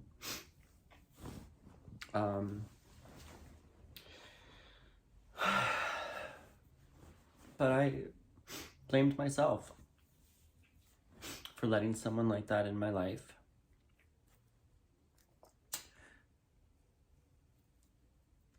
It was during finals. I didn't have time to go to the police. And my landlord sold his apartment, sold the condo, all at the same time. As I'm losing all my friends, I am being treated like a threat. Nobody wants to be my friend. My roommates are moving out. My landlord's putting the house up for sale. I lose my entire garden. And I was too sick from the trauma after being raped. I lost like 30 pounds. I wasn't able to eat. And then my mom tries to come and take care of me, but makes it worse. And I'm on death's door and letting everybody know that I'm going to kill myself. And a friend of like 5 years, Serena, comes and picks me up and takes me to Toronto to live in a room in her house. And I lost everything in that apartment, almost, except for what I could fit in that room and a little tiny baby storage unit that I could afford in Guelph.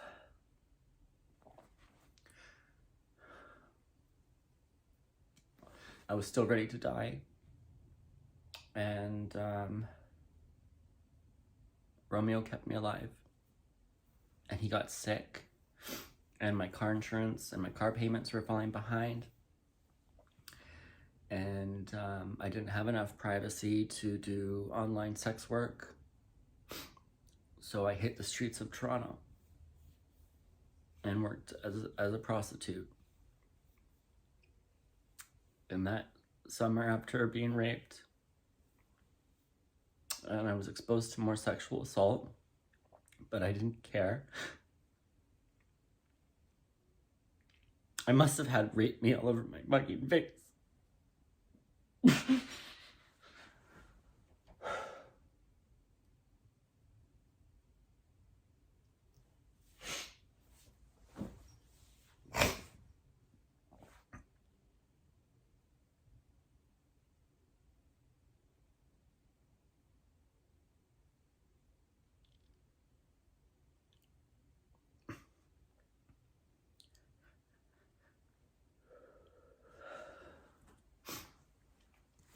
And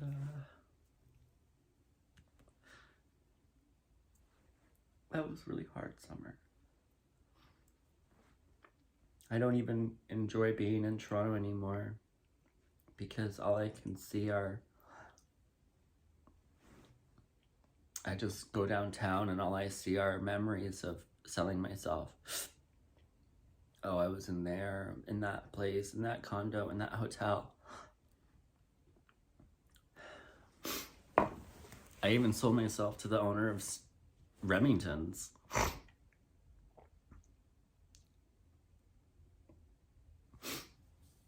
All to pay my bills and to save enough money to get back to school. And I couldn't find a job after I lost everything in Guelph. I had this head trauma for like 2 months. And CIBC hired me as an underwriter. And I knew third year was, there was an option to do home study because people they traveled. People got to do all these cool things in the third year, like go on internships or travel to another country. And so the majority of my school, the people in my school were able to do these things, but I wasn't. And I took this full-time job as an underwriter because it paid really well. And I was living in Toronto and commuting to Guelph to stay in school. And I got out of the sex work, thankfully, because the CIBC was good enough money. And I was able to do distance studies from Guelph and maintain my third year through working at the bank and going on a leave of absence when I needed to be at school. And they were very flexible, thank God. It was a miracle that I was able to keep that CIBC job for as long as I could, and I should have stayed.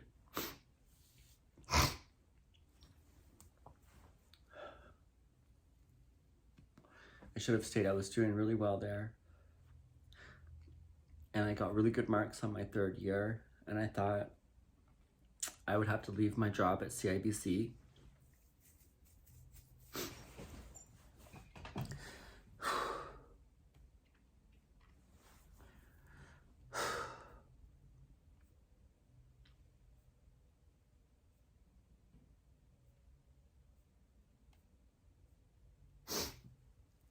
This is when I applied for my disability tax credit too, and I was declined, and I've been looking to get my disability tax credit applied since this time, and they denied me since.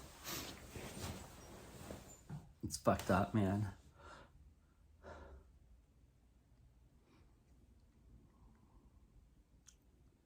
Still no doctor to get my autism checked. The doctor at the school says that he's not trained in that, and he needed to send me to a psychological assessment, which is like $2,000 to $3,000. And I'm like, okay, well, I guess I'm gonna have to wait for that until I'm done school.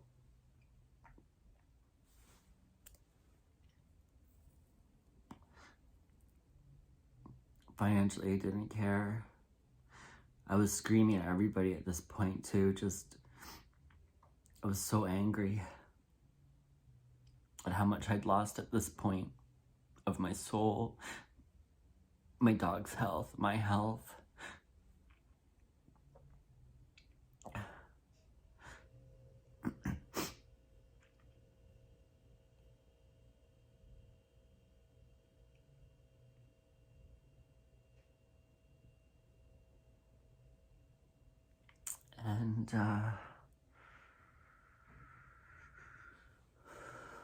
And this is now 2016.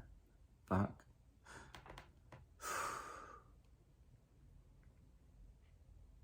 And there's a lot in this Google Drive that,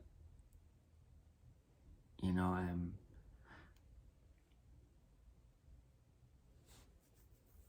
it's just there. I'm just trying to keep it to the main points here, because this is really fucking hard.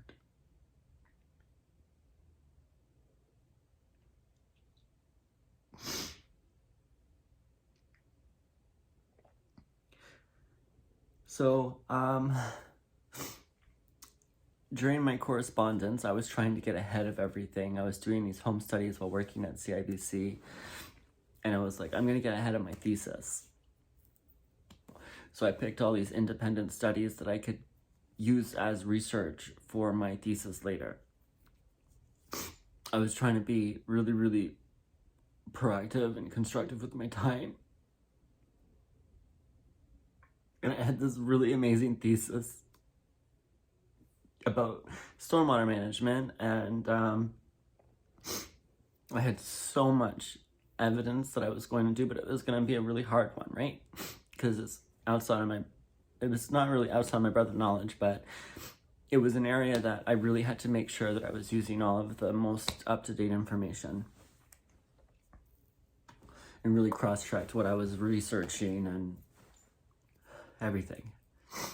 And I spent all the beginning of 2016 in my third year of University of Guelph working towards my thesis, and in March or so, CIBC made a huge mistake with my pay, and they started fucking around with me like the way TD did, and treating me like a number, and exploiting me, and making all these changes, and treating me special.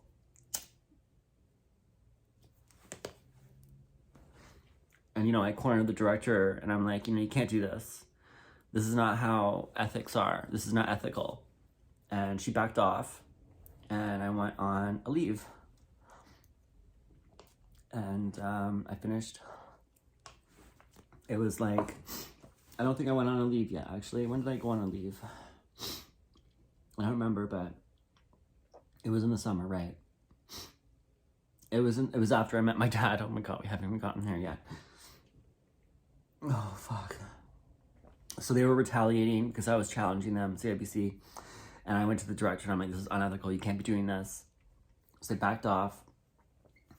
And I had a nervous breakdown because I realized that I wasn't going to be able to finish school in the fourth year because I was going to need all of my attention. I wouldn't be able to work. And right before finishing school, I was prepared to make the decision to quit school and stay at CIBC. I was about to make this decision. And I had this GoFundMe account that I posted a year before, and I didn't do anything. It didn't help. And I got this email from my dad's brother and sister as I'm processing the things at CIBC and leaving work and leaving school, and they're like, we're gonna help you get through school.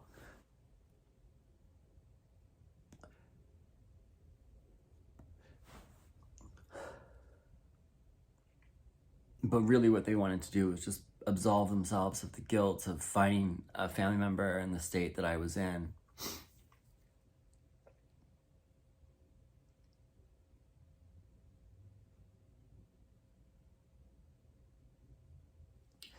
So I told CIBC that I needed some time off at this point because there was too much going on. I was having a severe mental breakdown. Finding my dad, learning about his schizophrenia, learning about why my fucking dad's family just upped and left when they're all extremely wealthy and could have prevented a lot of things from happening if they were a good family. But they held prejudices. And I met a guy too who we'd been talking for like 3 years.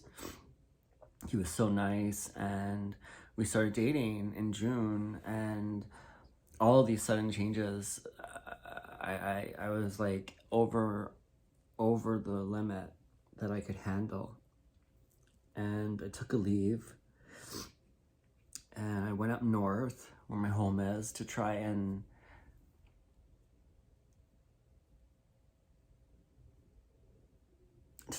like figure it out, you know? Oh, I went to this doctor. I finally found a doctor at the Native Healthcare facility in Toronto, but some Asian was my doctor. She wasn't even Native, and she actually called me schizophrenic. She's like, there's no way all these things could happen to you. You're clearly making it up. So I escalated that issue with her. It didn't go back. And I begged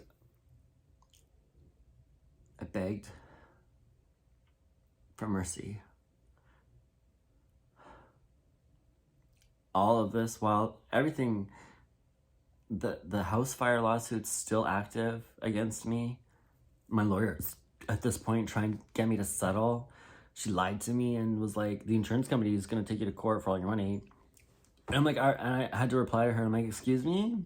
I'm like, this is between me and my landlord. The insurance company already knows about the knob and tube, and they're not investigating. And the reason why the landlord is suing is because the insurance dropped his claim because he's just as negligent. And this is not my fault. And she lied to me in writing, thinking I was stupid enough. Because she wanted to be done with the case. And she didn't want to keep working on it. She wanted me to settle so she'd get some money.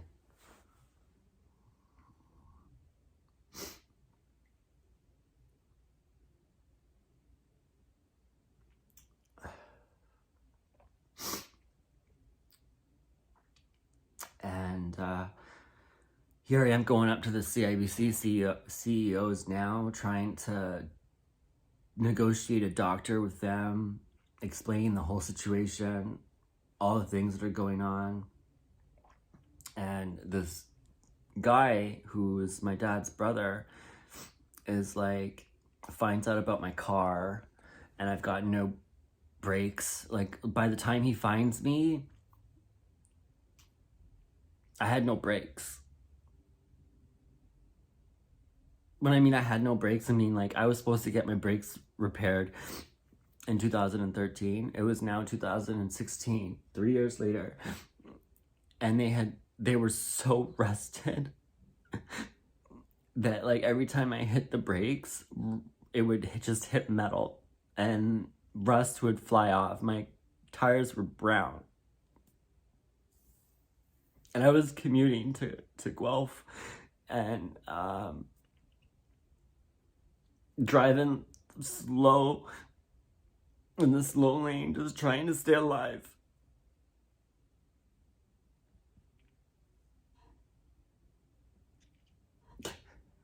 And he's like, let me buy you a new car. And I'm like, excuse me, I don't know you. And my boyfriend, who I just started seeing, Corey, just literally just started seeing him, and he's watching me break down like this and wants to help me. We've known each other for 3 years, and he can't believe what he's seeing, and he wants to help, and he's doing everything in his little possible heart, keeping me alive.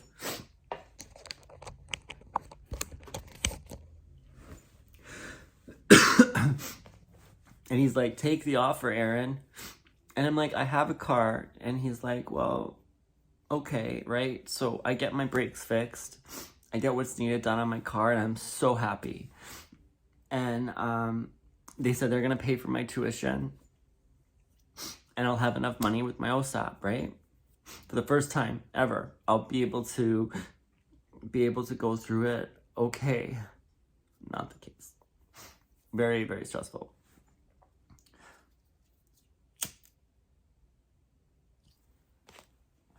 I did not expect what was about to happen.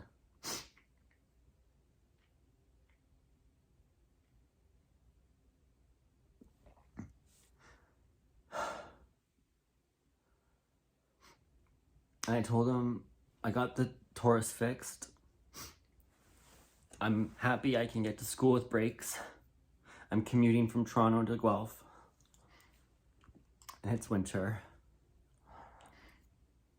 For most of the semester. For most of the year, basically. And,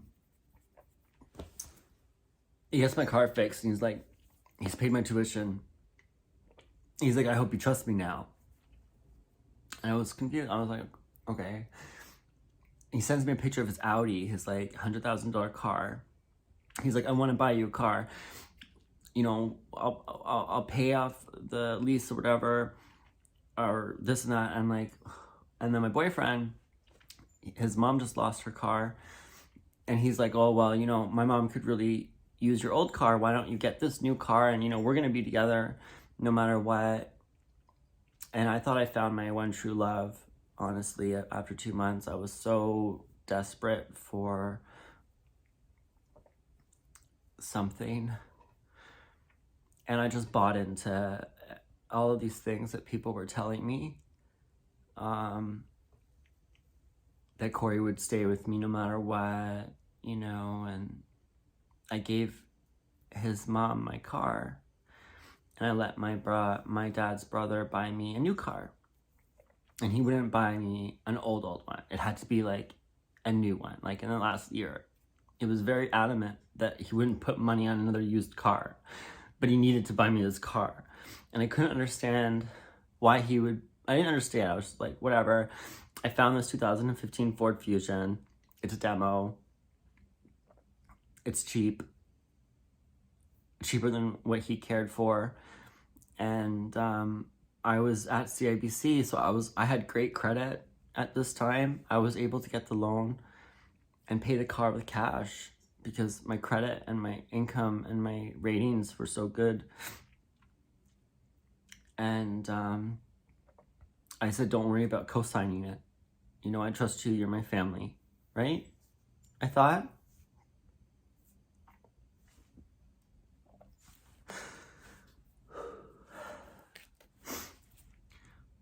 But I knew better.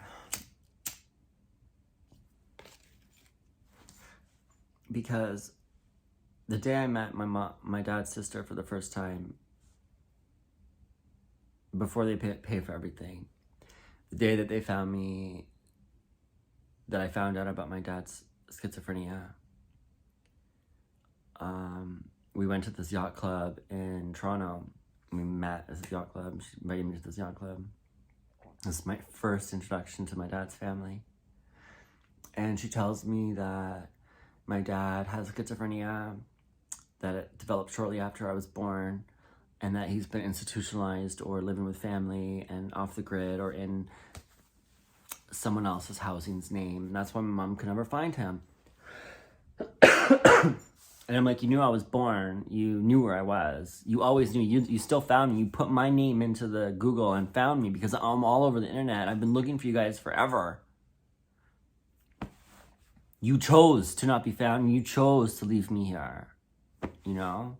And I told them, like, all of this horrible shit has happened to me and my mother. I told her everything. Like, I broke it. Like, I snapped and was like, you know, all these horrible things have happened to me because of my dad's absence. And my mom completely resenting me my entire life because of what happened to her.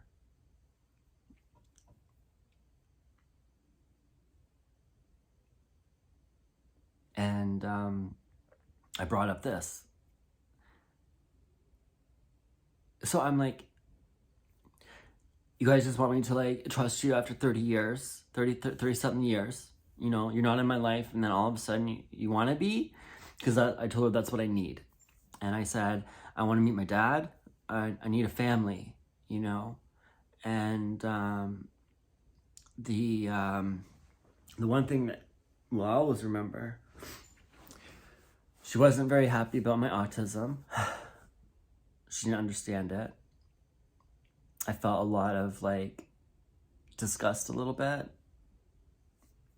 And another time, which is part of the reason why I started lying to them right away, because I was scared to be disowned again for being gay. I talked about my dad, because my mom was with my dad for 3 years before they had sex. And we'll get to the meaning of that in a second.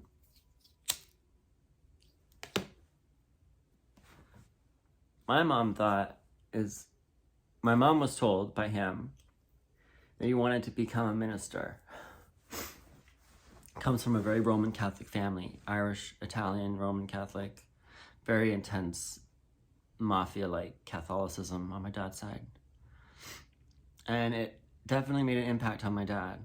And my dad was afraid to have sex with my mom. And she sometimes even slept on the floor beside his bed. Like, it was weird. Like, she said it was always weird, but she felt loved by him.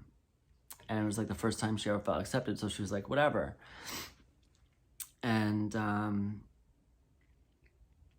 they got engaged. And he didn't want to have sex outside of wedlock. And they had sex before they got married, and I was conceived. You know, that euphoric moment. And at rehearsal for the wedding, Martin didn't show up. Left my mom at the altar. And then when my aunt and mom found him, he was like, that's not my baby. Joanne's a whore. She slept around. It's not my kid. And they tried to speed up the wedding, obviously, to get everything going, to make it look like they were, you know, not getting married after the baby. And he instead of going through with the marriage, decided to call my mom a whore and just discredit the pregnancy. And then my mom's sister Natalie hit him over the head with a 2x4. And then my mom ended up in a homeless shelter, where she spent the rest of her pregnancy. And my mom's relationship with our family is not very good either, because my mom has also been extremely traumatized by my family. She's been sexually assaulted by members in the family. And my grandmother really abused her a lot. And there will be a whole video on my grandmother. I'm breaking it. I'm just going to tell my story the way it is. The way I know things to be. This is all I can do. So my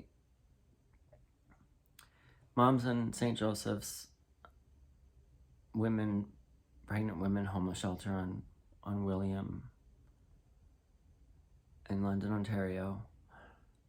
And she said it was the best part of the pregnancy because she was around all these beautiful women and she was well taken care of.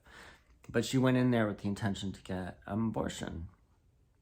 As a matter of fact, it was still early enough to have an abortion. And she actually ended up in the Sisters of St. Joseph's with the intention to abort.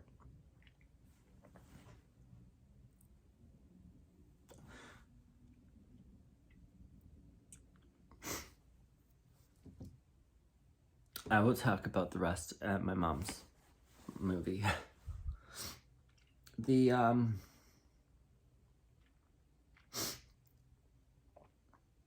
point with Adele, my dad's sister,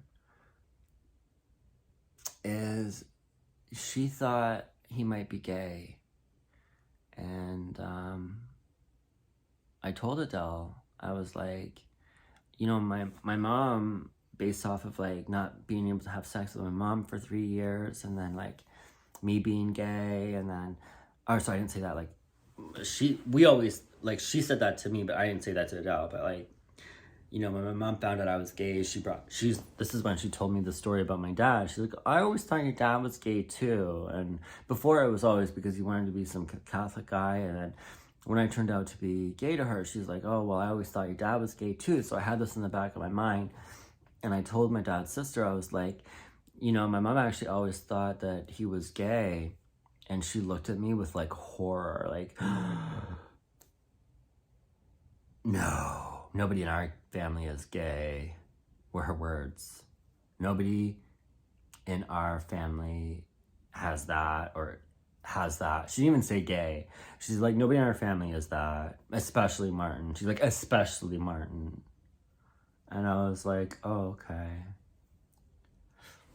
So I felt really offended to be gay around her immediately, the second she said that.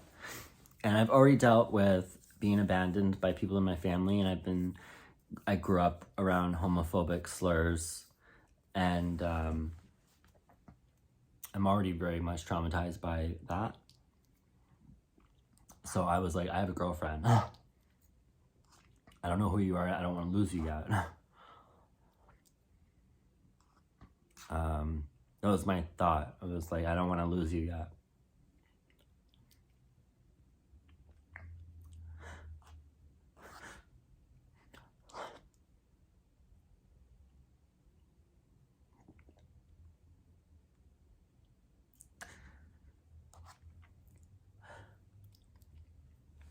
So,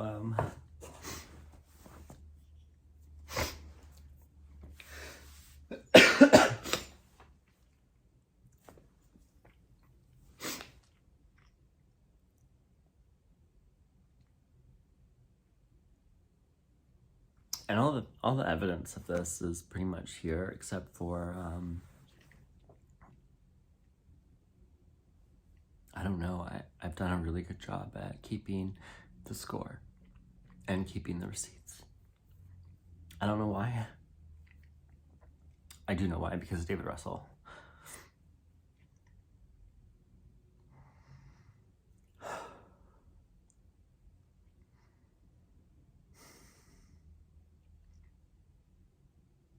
And it's still never enough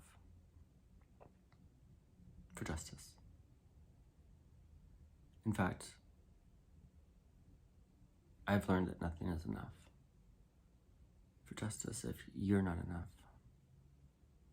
You know? If you're not valued enough in society, it doesn't matter what you have to seek justice. And look at me, I'm a fucking white boy. Blue eyes, pretty boy. I've gotten a lot of things. I really have. But,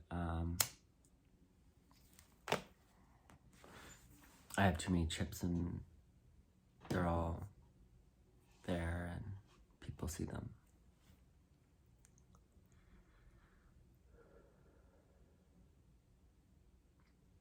The next thing she said was the reason why she thought that he didn't have sex with my mom for 3 years is because I have 2 half-brothers out there.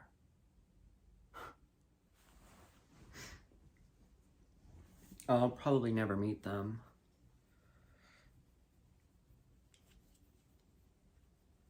My eyeglasses are just covered in tears. I'm crying.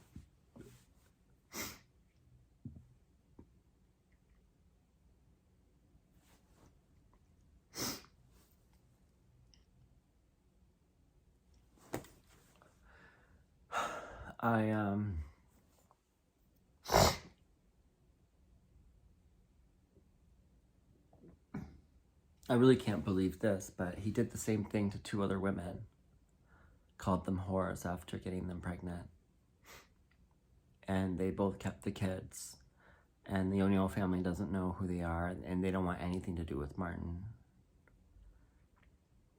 And I found that really interesting, and they don't want anything to do with the entire family, as a matter of fact. And that's what she said.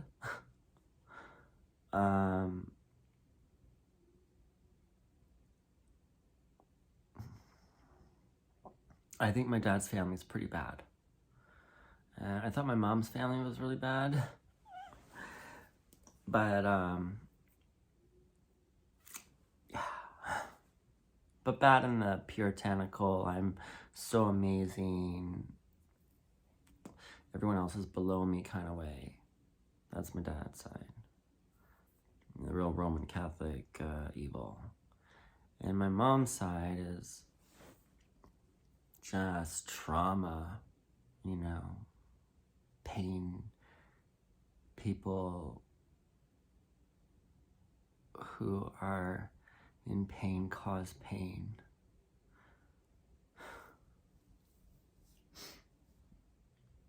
And I thought that was more evil until I met my dad's side.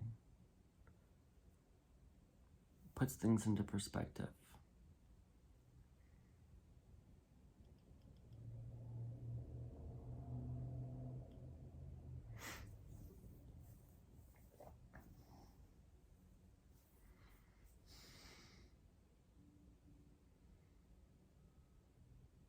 Still fighting with my lawyer to do her job. I'm telling her all of these things that I'm going to do for her. Told her to take it to court. Stop fucking around.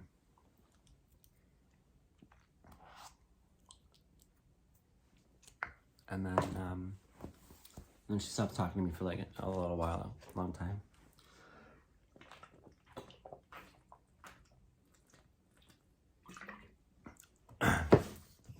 And I start school. 4th year. I'm on leave with CIBC to be like, to really keep my foot in the door in case this fails, in case these people that have just come into my life out of nowhere, who've shown me potential disownment, like abandonment in the near future when they find out who I am, gay. And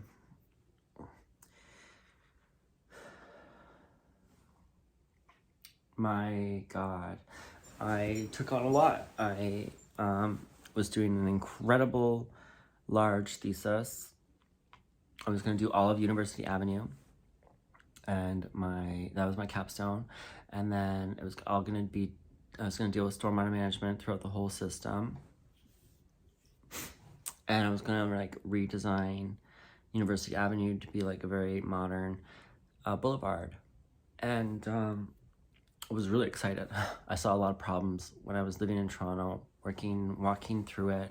I'd walk home from work at CIBC and walk up and down all the time, and I'd look at it all times of the day. And I spent a really long time preparing myself for my capstone project where other people didn't. And I was going to do my thesis on stormwater management and decentralizing services, and it was really profound. I think it's kind of where we are now, but this was back in 2016, which is like, back then we were doing stormwater management, but not kind of like the cutting edge, the frontiers in the management, like people in China, for example, and other countries are really at the frontier and doing it more aggressively because they have more water issues. Like they have more, like Canada's so much water, so people are often at the starting line because of pressure. So I was trying to come up with a feasible plan for that, and then working on all these computer programs since I started working on the digital side, crashing my computer over and over and over and over again, running it all day, every day. You know, I would run and plot stuff as I'm sleeping for that 4 hours. I never shut my computer off. It was constantly going, and it fucking fried right in the middle of my thesis. And, well, not really in the middle, but like I was already like getting a lot of it done. And I was working on this other project for a terminal in a station in Toronto. We were doing a new transit station, and my computer crashed.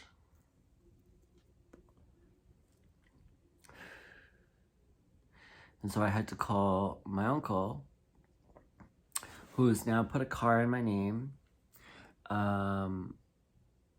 paid for my tuition. I've just met this guy. And I've also stopped talking to Randy because I've just met this guy who doesn't know about my past sex work or sugar daddies or anything that has gotten me this far. And he's not really like someone that I wanted to lose. So I had like, you know, cut my ties off with him to prevent anyone finding out that I have this relationship. And I was so scared, and I really ruined my relationship with Randy by doing that after everything he did for me. And now I'm asking my uncle to get me through school, who I've just met, who is okay to throw me in the gutter for 30 years. And I'm like, I need a computer. And he spent like $5,000 on a Mac. And it was super powered. He got me the best one, really. I'm really grateful for that. And when I got this computer, I had already been having issues with my best friend of 5 years, Serena, Purdy. And the issues I was having with her was she's getting ready to leave to write her thesis in Australia for her PhD. And she was having a lot of trouble getting people to look at it in Toronto University because she was just poking holes in the system, and people didn't want it to get published. And so she was having a lot of trouble. So she decided to go to another Commonwealth country to do a comparative analysis and poke holes in both of the countries. And it was revised. And she was spending a lot of money that she didn't have on this, and she was stressed out, and she was taking it out on her tenants, okay? And she had a lot of tenants in this apartment, 1, 2, 3, and me. There was 4 other people that lived with her that she rented out to, and I lived there for free for a long time. And when I started working at CIBC, I started paying my rent. It was still cut back as a friend, but I was making my payments, I was supporting, I was helping, I was, and even when I didn't have money to pay rent, I helped to remove graffiti off her walls. I painted her bathroom, I cleaned, I was there, I cooked stuff. I'm not a mooch ever, and so, and I think it was in the summer, she gets this development permit for her property, and it's an application for her neighbors to install an underground garage in Kensington Market. And it put her place at risk of property loss, and it was clearly, her house was one of those nail houses, where like the owner owned a property and then refused to sell during a mass development, and then the development developed around the house. So she's like this really weird house down an alleyway, and it's just like a very haunted little place that I lived at. And she really enjoyed vulnerable people, and I didn't recognize this until after she did what she did to me. But she really was a lot like my grandmother, and even my landlord, Jan Sadie, who I deal with right now. There are people who really enjoy power, and they surround themselves with vulnerable people, meaning they like to pick the runt out so that they can manipulate them into doing things for them. It's like, she didn't have to do that with me because I'm actively contributing no matter what, but then she took advantage of it. And she did that with everybody, and I started seeing it. And then I started seeing that, she did have friends that she respected, but she didn't treat them the same way. And she had this close-knit circle of slaves, I would say. She also had a slave fetish, and she would find random people on Craigslist and get them to lick her feet and wash her windows for her. And she like bragged about it. And I didn't pay attention to all the sadistic shit she was talking about really like seriously. And she's like a model, she's beautiful, and she gets away with that. She brags about it. And oh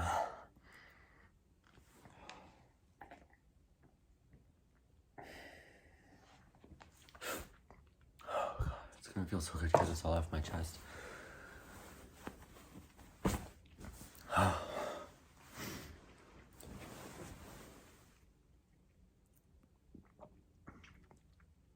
This is so intense.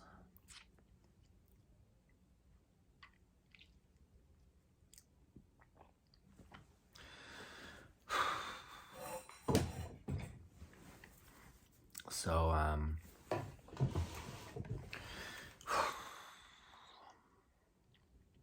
cigarette.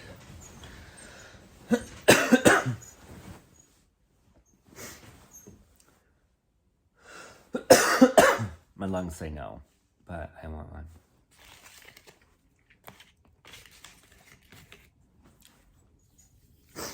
So, my life has been so horrible. If I got cancer tomorrow, I would let it kill me. Because it would be more, I don't even know. Is it more graceful than killing myself, putting a bag over my head?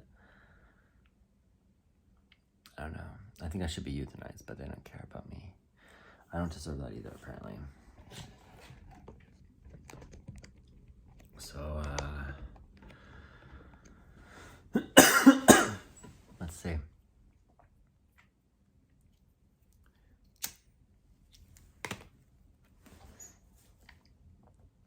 So Serena's having a tough time. I feel a lot of it was self-inflicted due to her sadistic nature. I think her thesis was really sadistic as well. And she was a very spiteful girl. And she enjoyed pulling the strings in people's lives that she could. And I was one of those people for a really long time because I was so vulnerable, and I just let her do it. And she got used to it. I lived there for like 2 years. She was very used to pulling my strings because I was so vulnerable the entire time. When I got my car and my tuition paid for, and I had a job on a leave, and I had a boyfriend, I was actually really, really happy for like a month. A month I was happy. I was so traumatized after finding out all that shit happened in June. July, I was a mess and a half. August, I spent up north trying to see family, go into my home where I'm from and reroute. And September, I had my car. And then October, I got a new computer. And this whole time, this development permit is on Serena's mind. All of her energy went into fighting this permit, going to every single city meeting, dealing with every single person in Kensington Market, trying to stop this development that is going to impact Kensington Market. It really was a meaningless garage, if you ask me. I looked at the plans. Didn't make any sense to me. Very awkward, desperate parking garage. And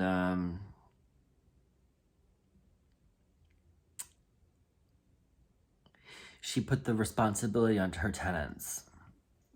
She had a meeting with us, and she's like, I need you all to help me. I need you all to do this, and you to do this, you to do that. And they were all ready to go. Tom, Gabby, Garson wasn't there, but me, I was. And she didn't ever ask Garson to do anything. Garson could do whatever he wanted. And he lived in the basement. It was a total nightmare. He was sadistic too. He played the drums and sang like a demon all day long. And he kicked my dog. So he was disgusting. And Tom and Gabby were both vulnerable people that she was now just pulling the strings on. And I remember being like, no, I'm paying rent. I have my own things. I'm about to finish my thesis and do my capstone project. And I'm sorry, but I can't do this, right? Meanwhile, I'm already fed up with her, taking every ounce of my time to deal with this before this meeting. She would get drunk at like 11 in the morning on whiskey all day, every day. She'd be drunk by noon every day, passed out, and then she'd wake up and drink herself to sleep. Oh my God, it was every single day. And she'd complain just like my mother did, okay? So she had a bit of my mom and a bit of my grandma now. My mom's drunk coping mechanisms, and then my grandmother's sadistic nature of like pulling strings and liking vulnerable people. So I was getting quite heated, let's say that, like lightly, and I was having a lot of psychological post-traumatic stress disorder with her behavior, and I needed space, okay? And I asked her multiple times. I was like, I'm really busy. I have a lot on my plate. I've taken on a lot more than I can chew. And I have like a 3-month deadline on both of these projects. So I'm sorry, but like, your thesis you can draw out for as long as you want. You've been working on this for how many years now? Like, I don't have that much luxury. Like, this is a professional degree and I only have like 3 months to work on each project, and they're huge. And she's like, oh, it's just a bachelor's though, Erin. Like, it doesn't matter. I'm doing my PhD, blah, blah, blah. And she'd like talk to me with her eyes closed and her whiskey in her hand, just like my mother would. And I just like, I remember looking at her and saying, okay, I need to go back to a landlord and tenant relationship. I said it to her in text, okay? I was like, I don't have time for this. She kept bugging me, and after I get my computer and my car, I feel confident. I feel like I'm being taken care of by my family. I feel like I have a family, a boyfriend. I'm able to finish school. I'm going to reach my dreams. And maybe I was a bit too cocky. I didn't want to live there anyway. She was being really abusive, and I was losing my respect with her as a friend. And I told her off. I said, I want a tenant and landlord relationship because you're overstepping too many boundaries or whatever. I have the text in here somewhere. And her response was, I want you out by 7 days. And she told the police that I was a threat and that she was scared of me. And I had to remove my stuff in 7 days. And I didn't even scream at her. I wasn't even a screamer at this point. Even my meltdown in Guelph, I wasn't even screaming that much then either. I scream so much now. But like my childhood, I screamed a lot. And my first girlfriend, that relationship, I screamed a lot. And when I started therapy, I learned how to manage all of my pain and my trauma and how that scares people, and I learned how not to do that.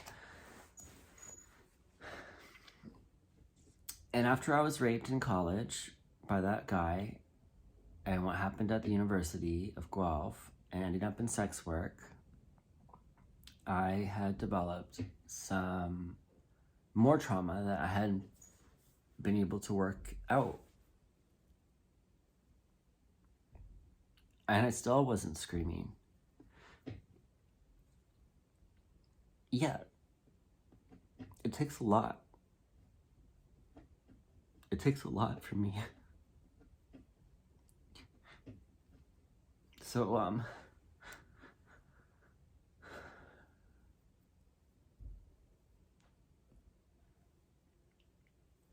the police don't protect me. There's no evidence. But because she owns the house and she feels threatened, she can have me out and 2 minutes. And she actually thought she was being great. She thought she was being generous with 7 days. I was not protected at all as a tenant. And my dad's family was like, this isn't my problem. And I was like, oh, okay, you've done a lot already, thank you. And then I threw in the towel. I was about to kill myself because I couldn't find a place with my dog in 7 days. And I pushed my boyfriend away. I told him to get the fuck out of here. I said, leave, leave, leave, leave. I'm gonna kill myself as soon as I'm removed from this apartment. I'm gonna go jump off a bridge, so just leave me alone. I'm not gonna make it. I'm not worth it. And I pushed and pushed and pushed and pushed and pushed. And he packed up my whole room, got his friends to help me move, found me a place, his friend, and moved my stuff while I was gone. I was just a zombie.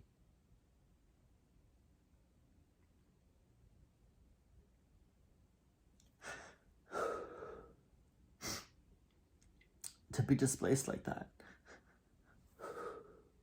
in the middle of my thesis.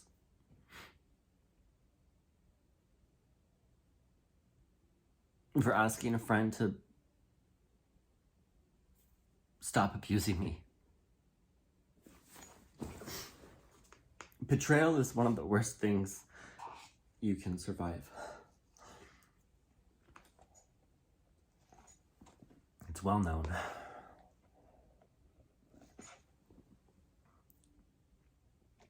It stays with you forever.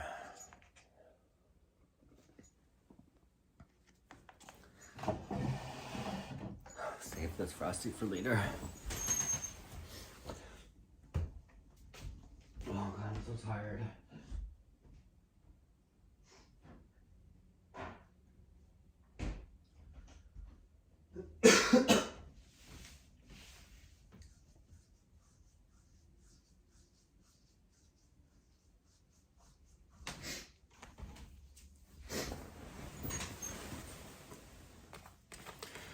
Oh, another smoke, eh, Aaron?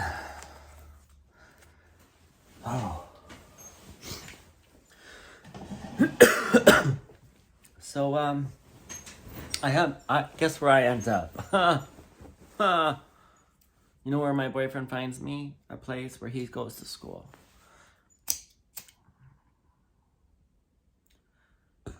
Where he's from, where his dad is, and where he knows people. You know where that is? Ottawa.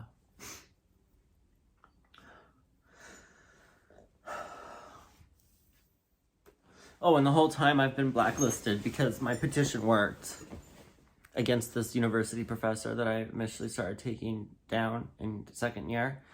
By third year, he actually resigned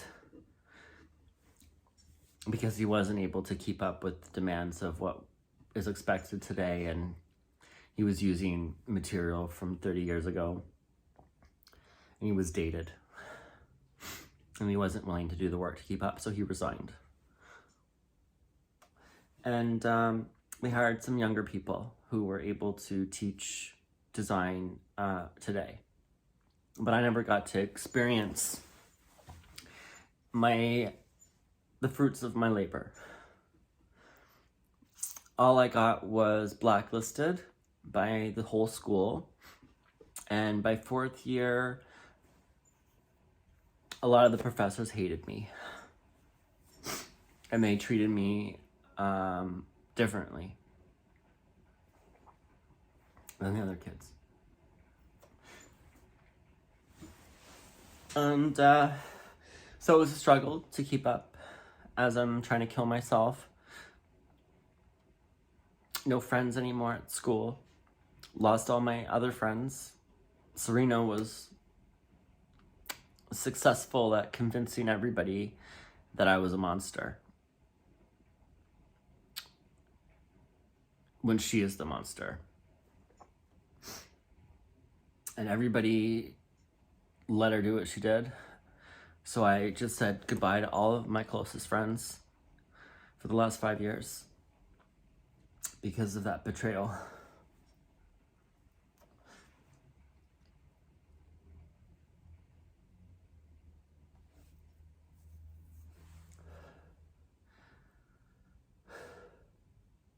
And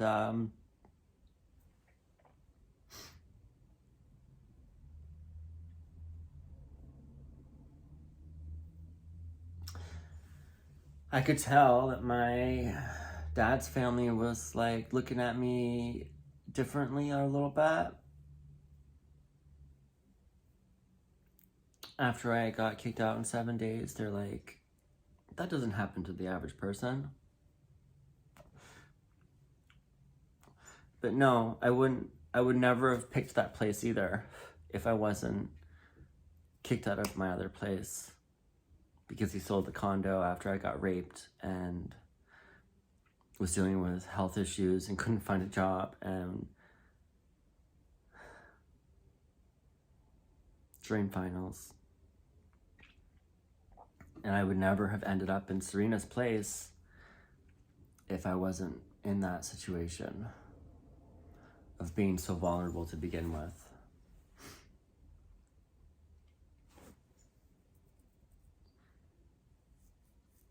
And it's true. I mean, it's definitely one of the hardest environments I've ever lived in. I would say Serena's home was the filthiest and most disruptive place I've ever lived in my entire life. I've lived with monsters. Maybe Mike West Lauren would be worse, but in my own life as an adult, my mom got stuck in some pretty bad spaces when I was alive with her, and it was just like, okay.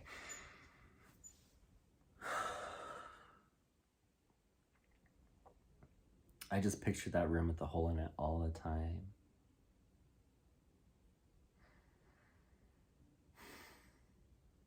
So Serena's place was probably second to that. And it's never a place I would have chosen to live. And I think I did tell her that. I did tell her that at the end. When I snapped at her that night, I was like, I didn't choose to live here. I ended up here because I was very vulnerable. I'm allergic to cats. There's 3 cats here.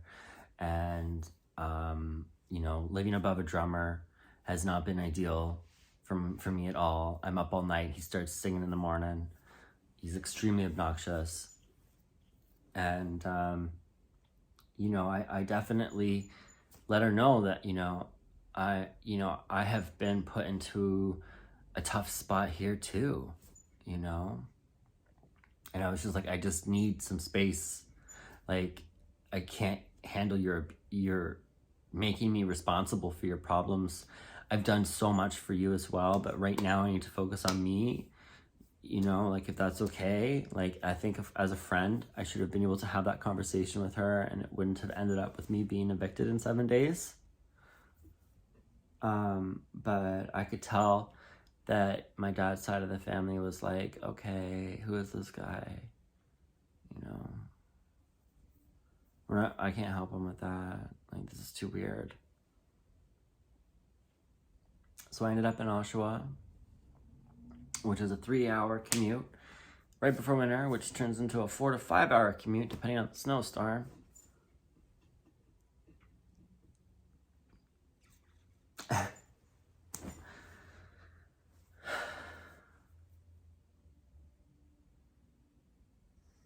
I had to change my thesis. And I'm so mad about that.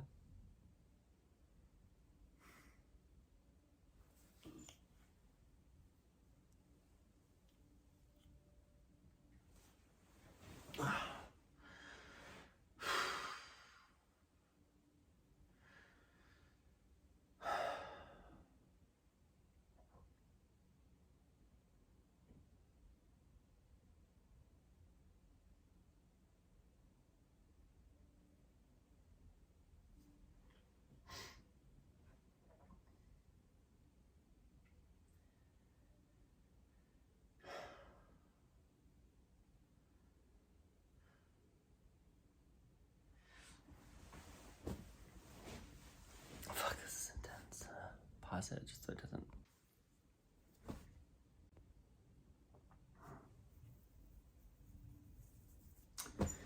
So I needed something like that I could just blah, blah, blah.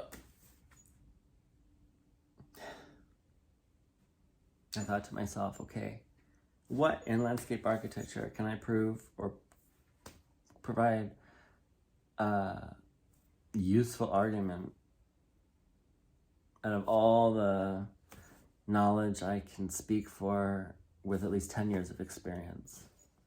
I thought about finance, and then I thought about plants. I was like, I could do art. I could do, a big story on art. I could just like talk from my heart and then find resources, which was my intention to get this done as fast as possible.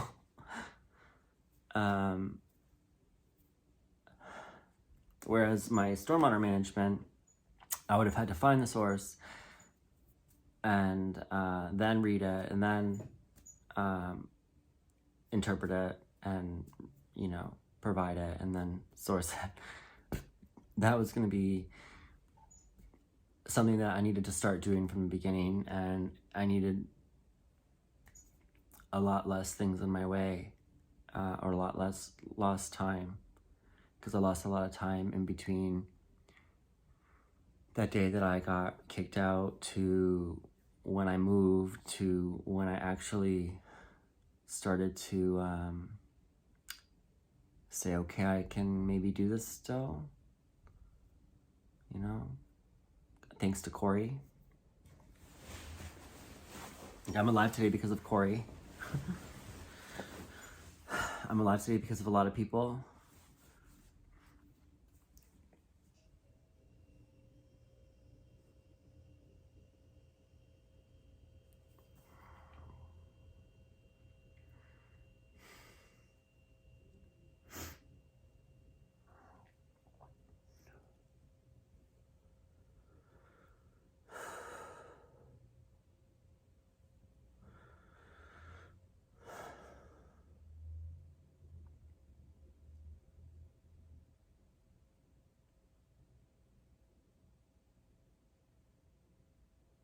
It didn't take long though, but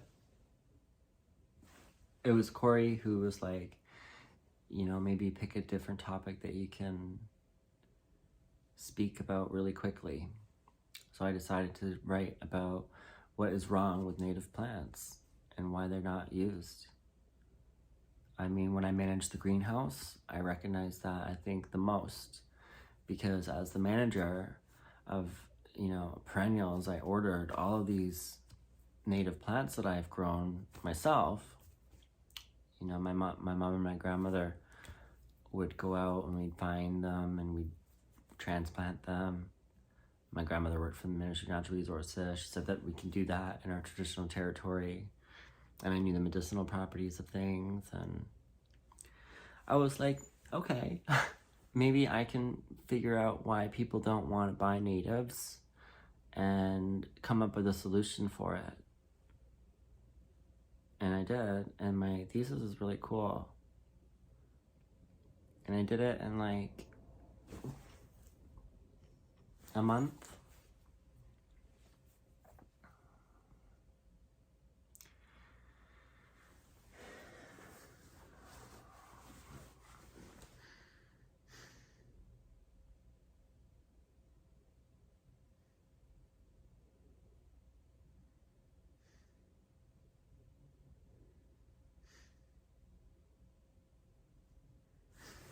But by the end of my thesis, the relationship between my boyfriend and I were really getting stressed because I was putting a lot more responsibility on him to keep me safe than I should have.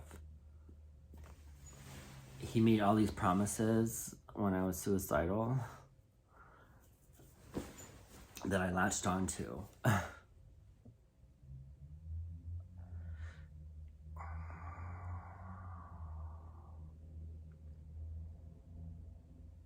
As as life juice.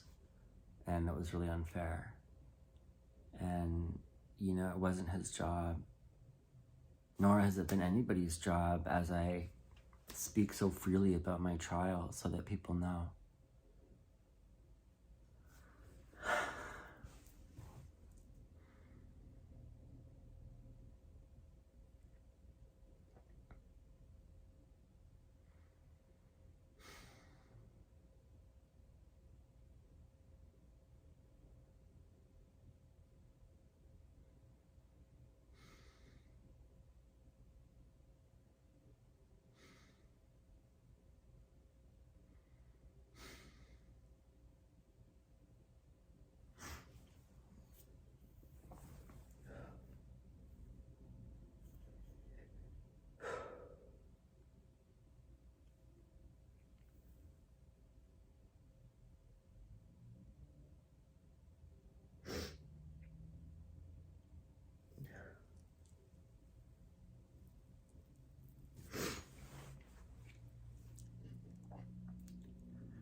So,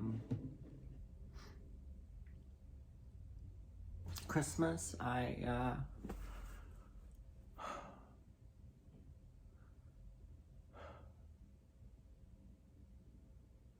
finished my thesis. It wasn't perfect, had a lot of mistakes.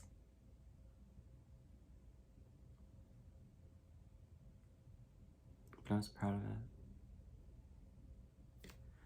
And I was so ashamed of what I had done to Corey.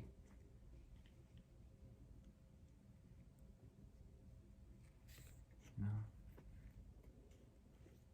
to keep me going and alive. And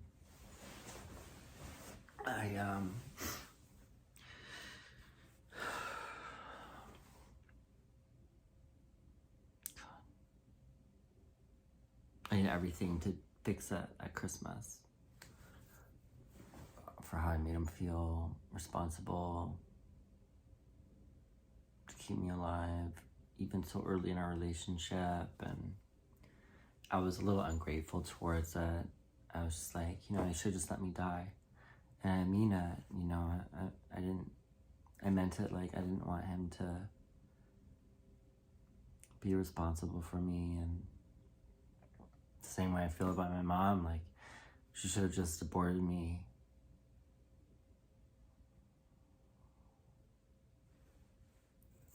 But the Sisters of St. Joseph told her no.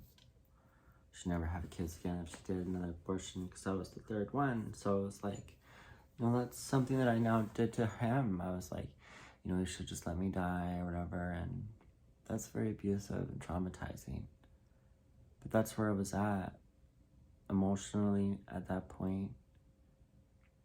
I felt like my family was going to abandon me at any point. They're going to find out I was gay. They already didn't like how many problems I've had. And,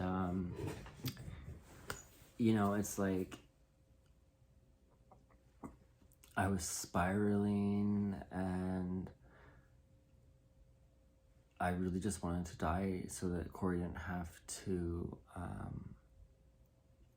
take care of me anymore. So I tried many times and in my head, I was thinking, oh, I'm protecting this guy who I love dearly, who has been swept into my problems.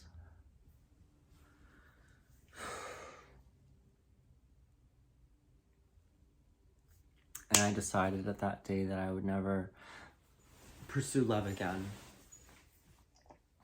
That Corey was the last person I was going to hurt with my past trauma.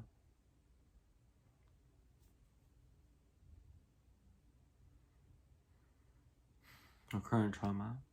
And I was just going to live life married to my career.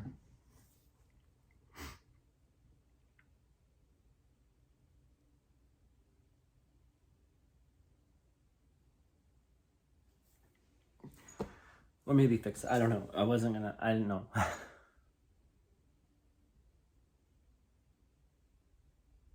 I didn't feel worth it or lovable. Hated myself.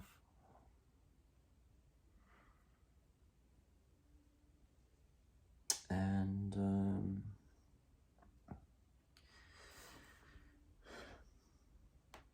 I found, I have no idea how this happened because I never asked for it. I never signed it, never got anything in writing. And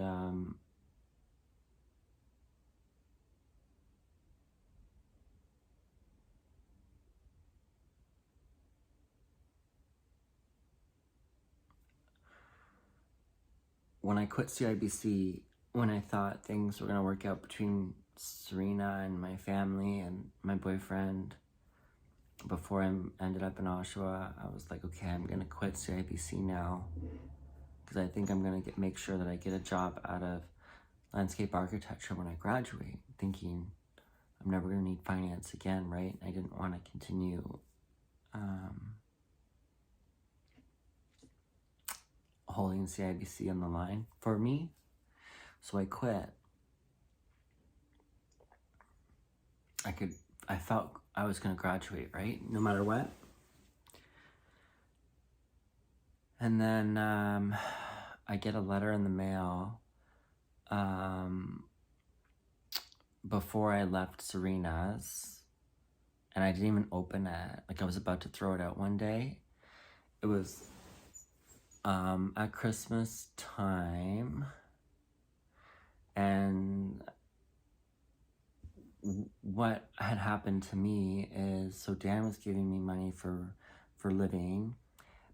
When I moved into Corey's place, Corey was a really big boy.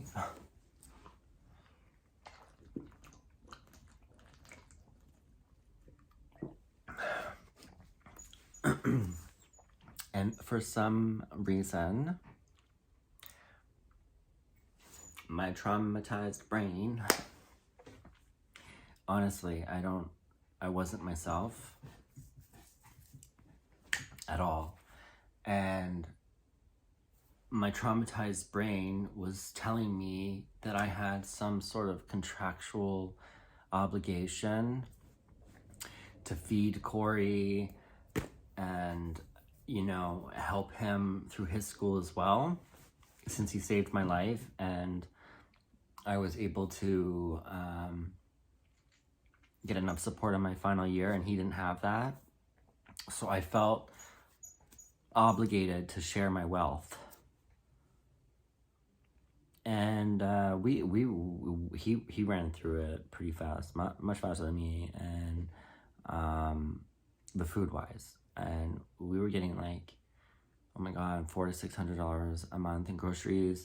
And then I was paying for my medical weed, marijuana, and his medical marijuana as well. So we were going through medicine twice as much. And that's where all of the money went, was on medication and the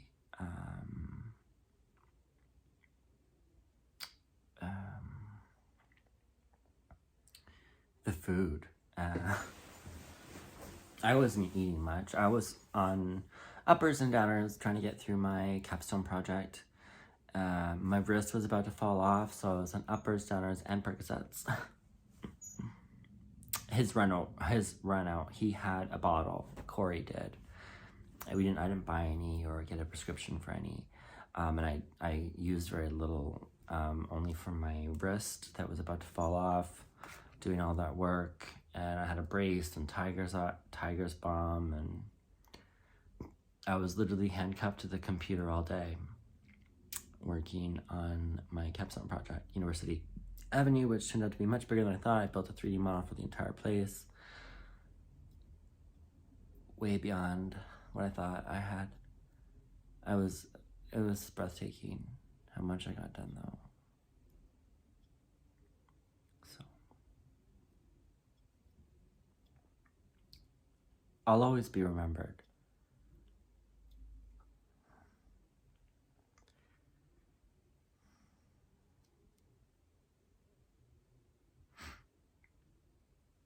I don't doubt that. I'm not one of those people that's dying because I don't feel loved or respected or remembered or valued. It's the word enough at the end of all of those, in which the oppression in my life actually outweighs all of those wonderful things. And to see how many people will remember me and love me after this is actually like a big stab in the back, because I've actually been asking everybody that loves me to fight the oppression against me, and they don't. So when they say they love me, I don't feel loved enough, you know? Like, I'll be remembered, but not for what they contributed to, you know, not for their complacency. They won't remember me for how complacent they were and allowing certain narratives to continue, even though we've known that it's been a problem for so long, and people are still just like, well, it doesn't happen to me, so...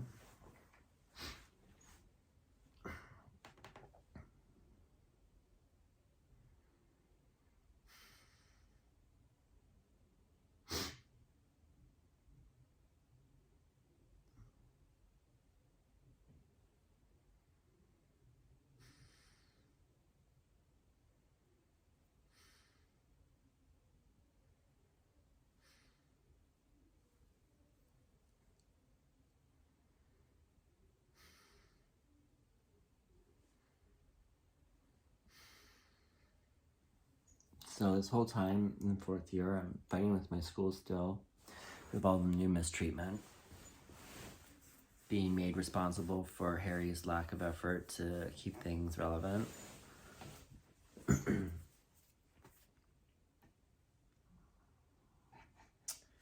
Now, I was doing my comparables to other universities. I saw what they were offering. I was like, do better, and he couldn't, so he left, and I got blamed for it. You know, they lost their best professor, the one from Harvard.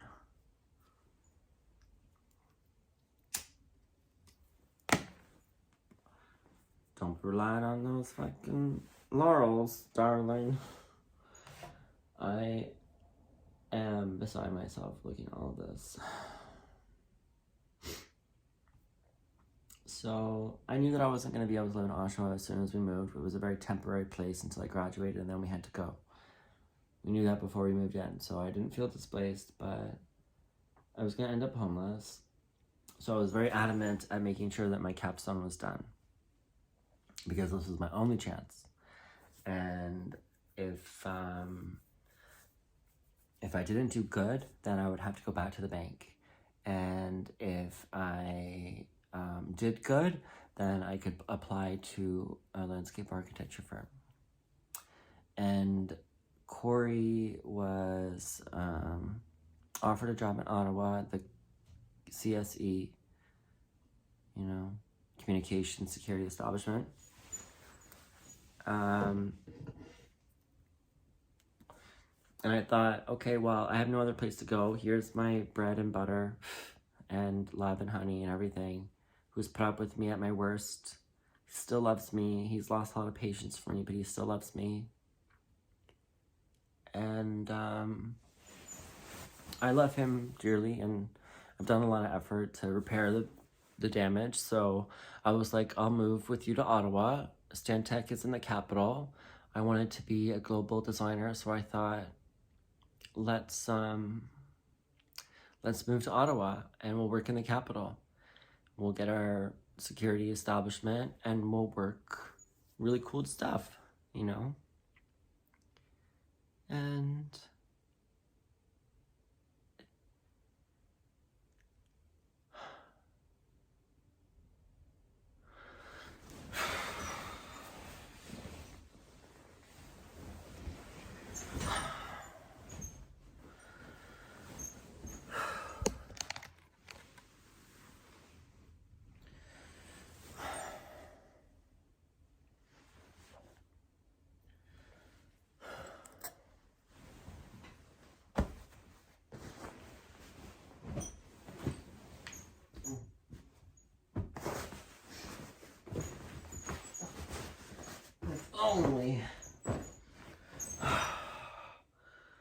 only it worked like that.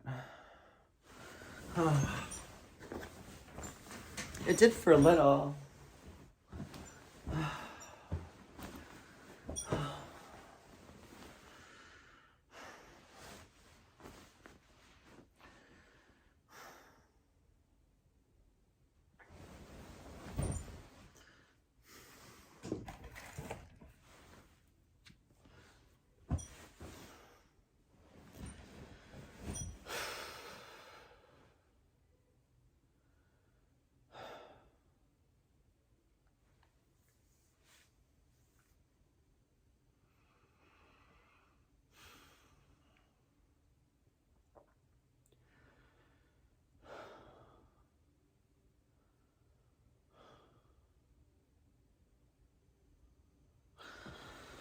Oh, God, I don't feel good.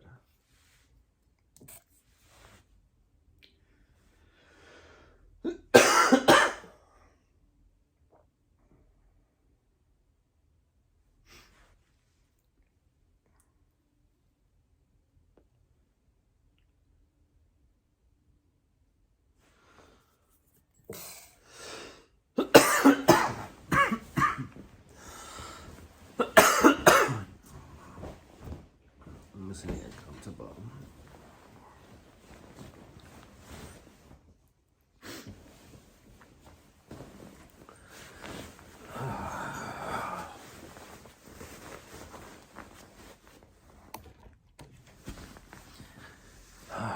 So, we moved to Ottawa. I applied for Stantec. Don't mind my baby blankie, my head really hurts. Oh, God. Just get through this, I don't want to be here.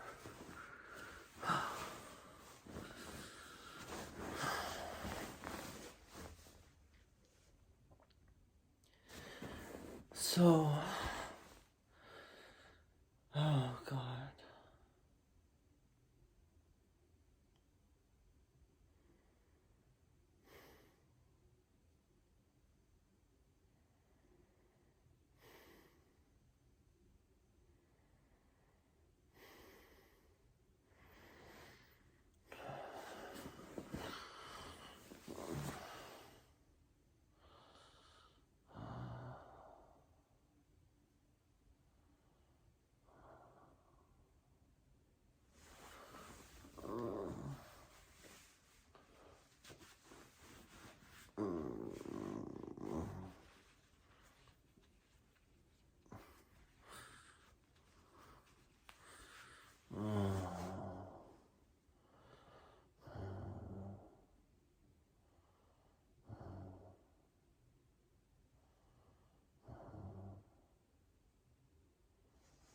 I need a break.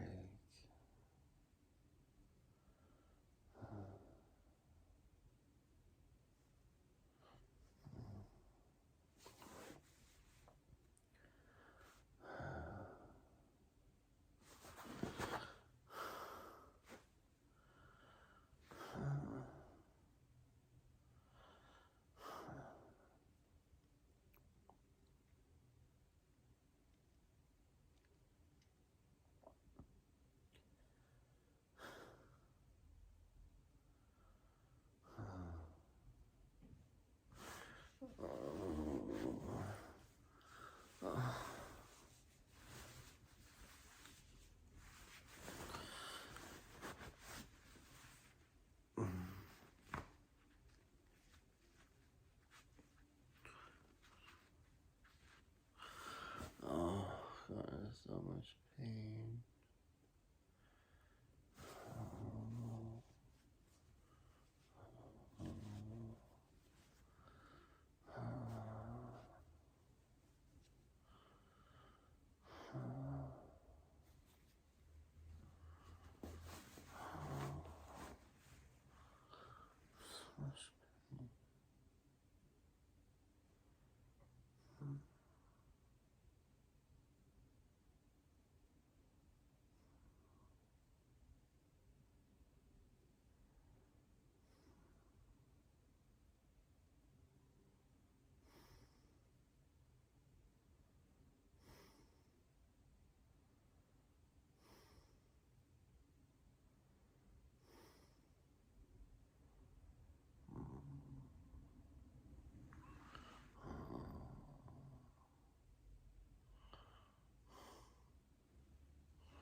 time for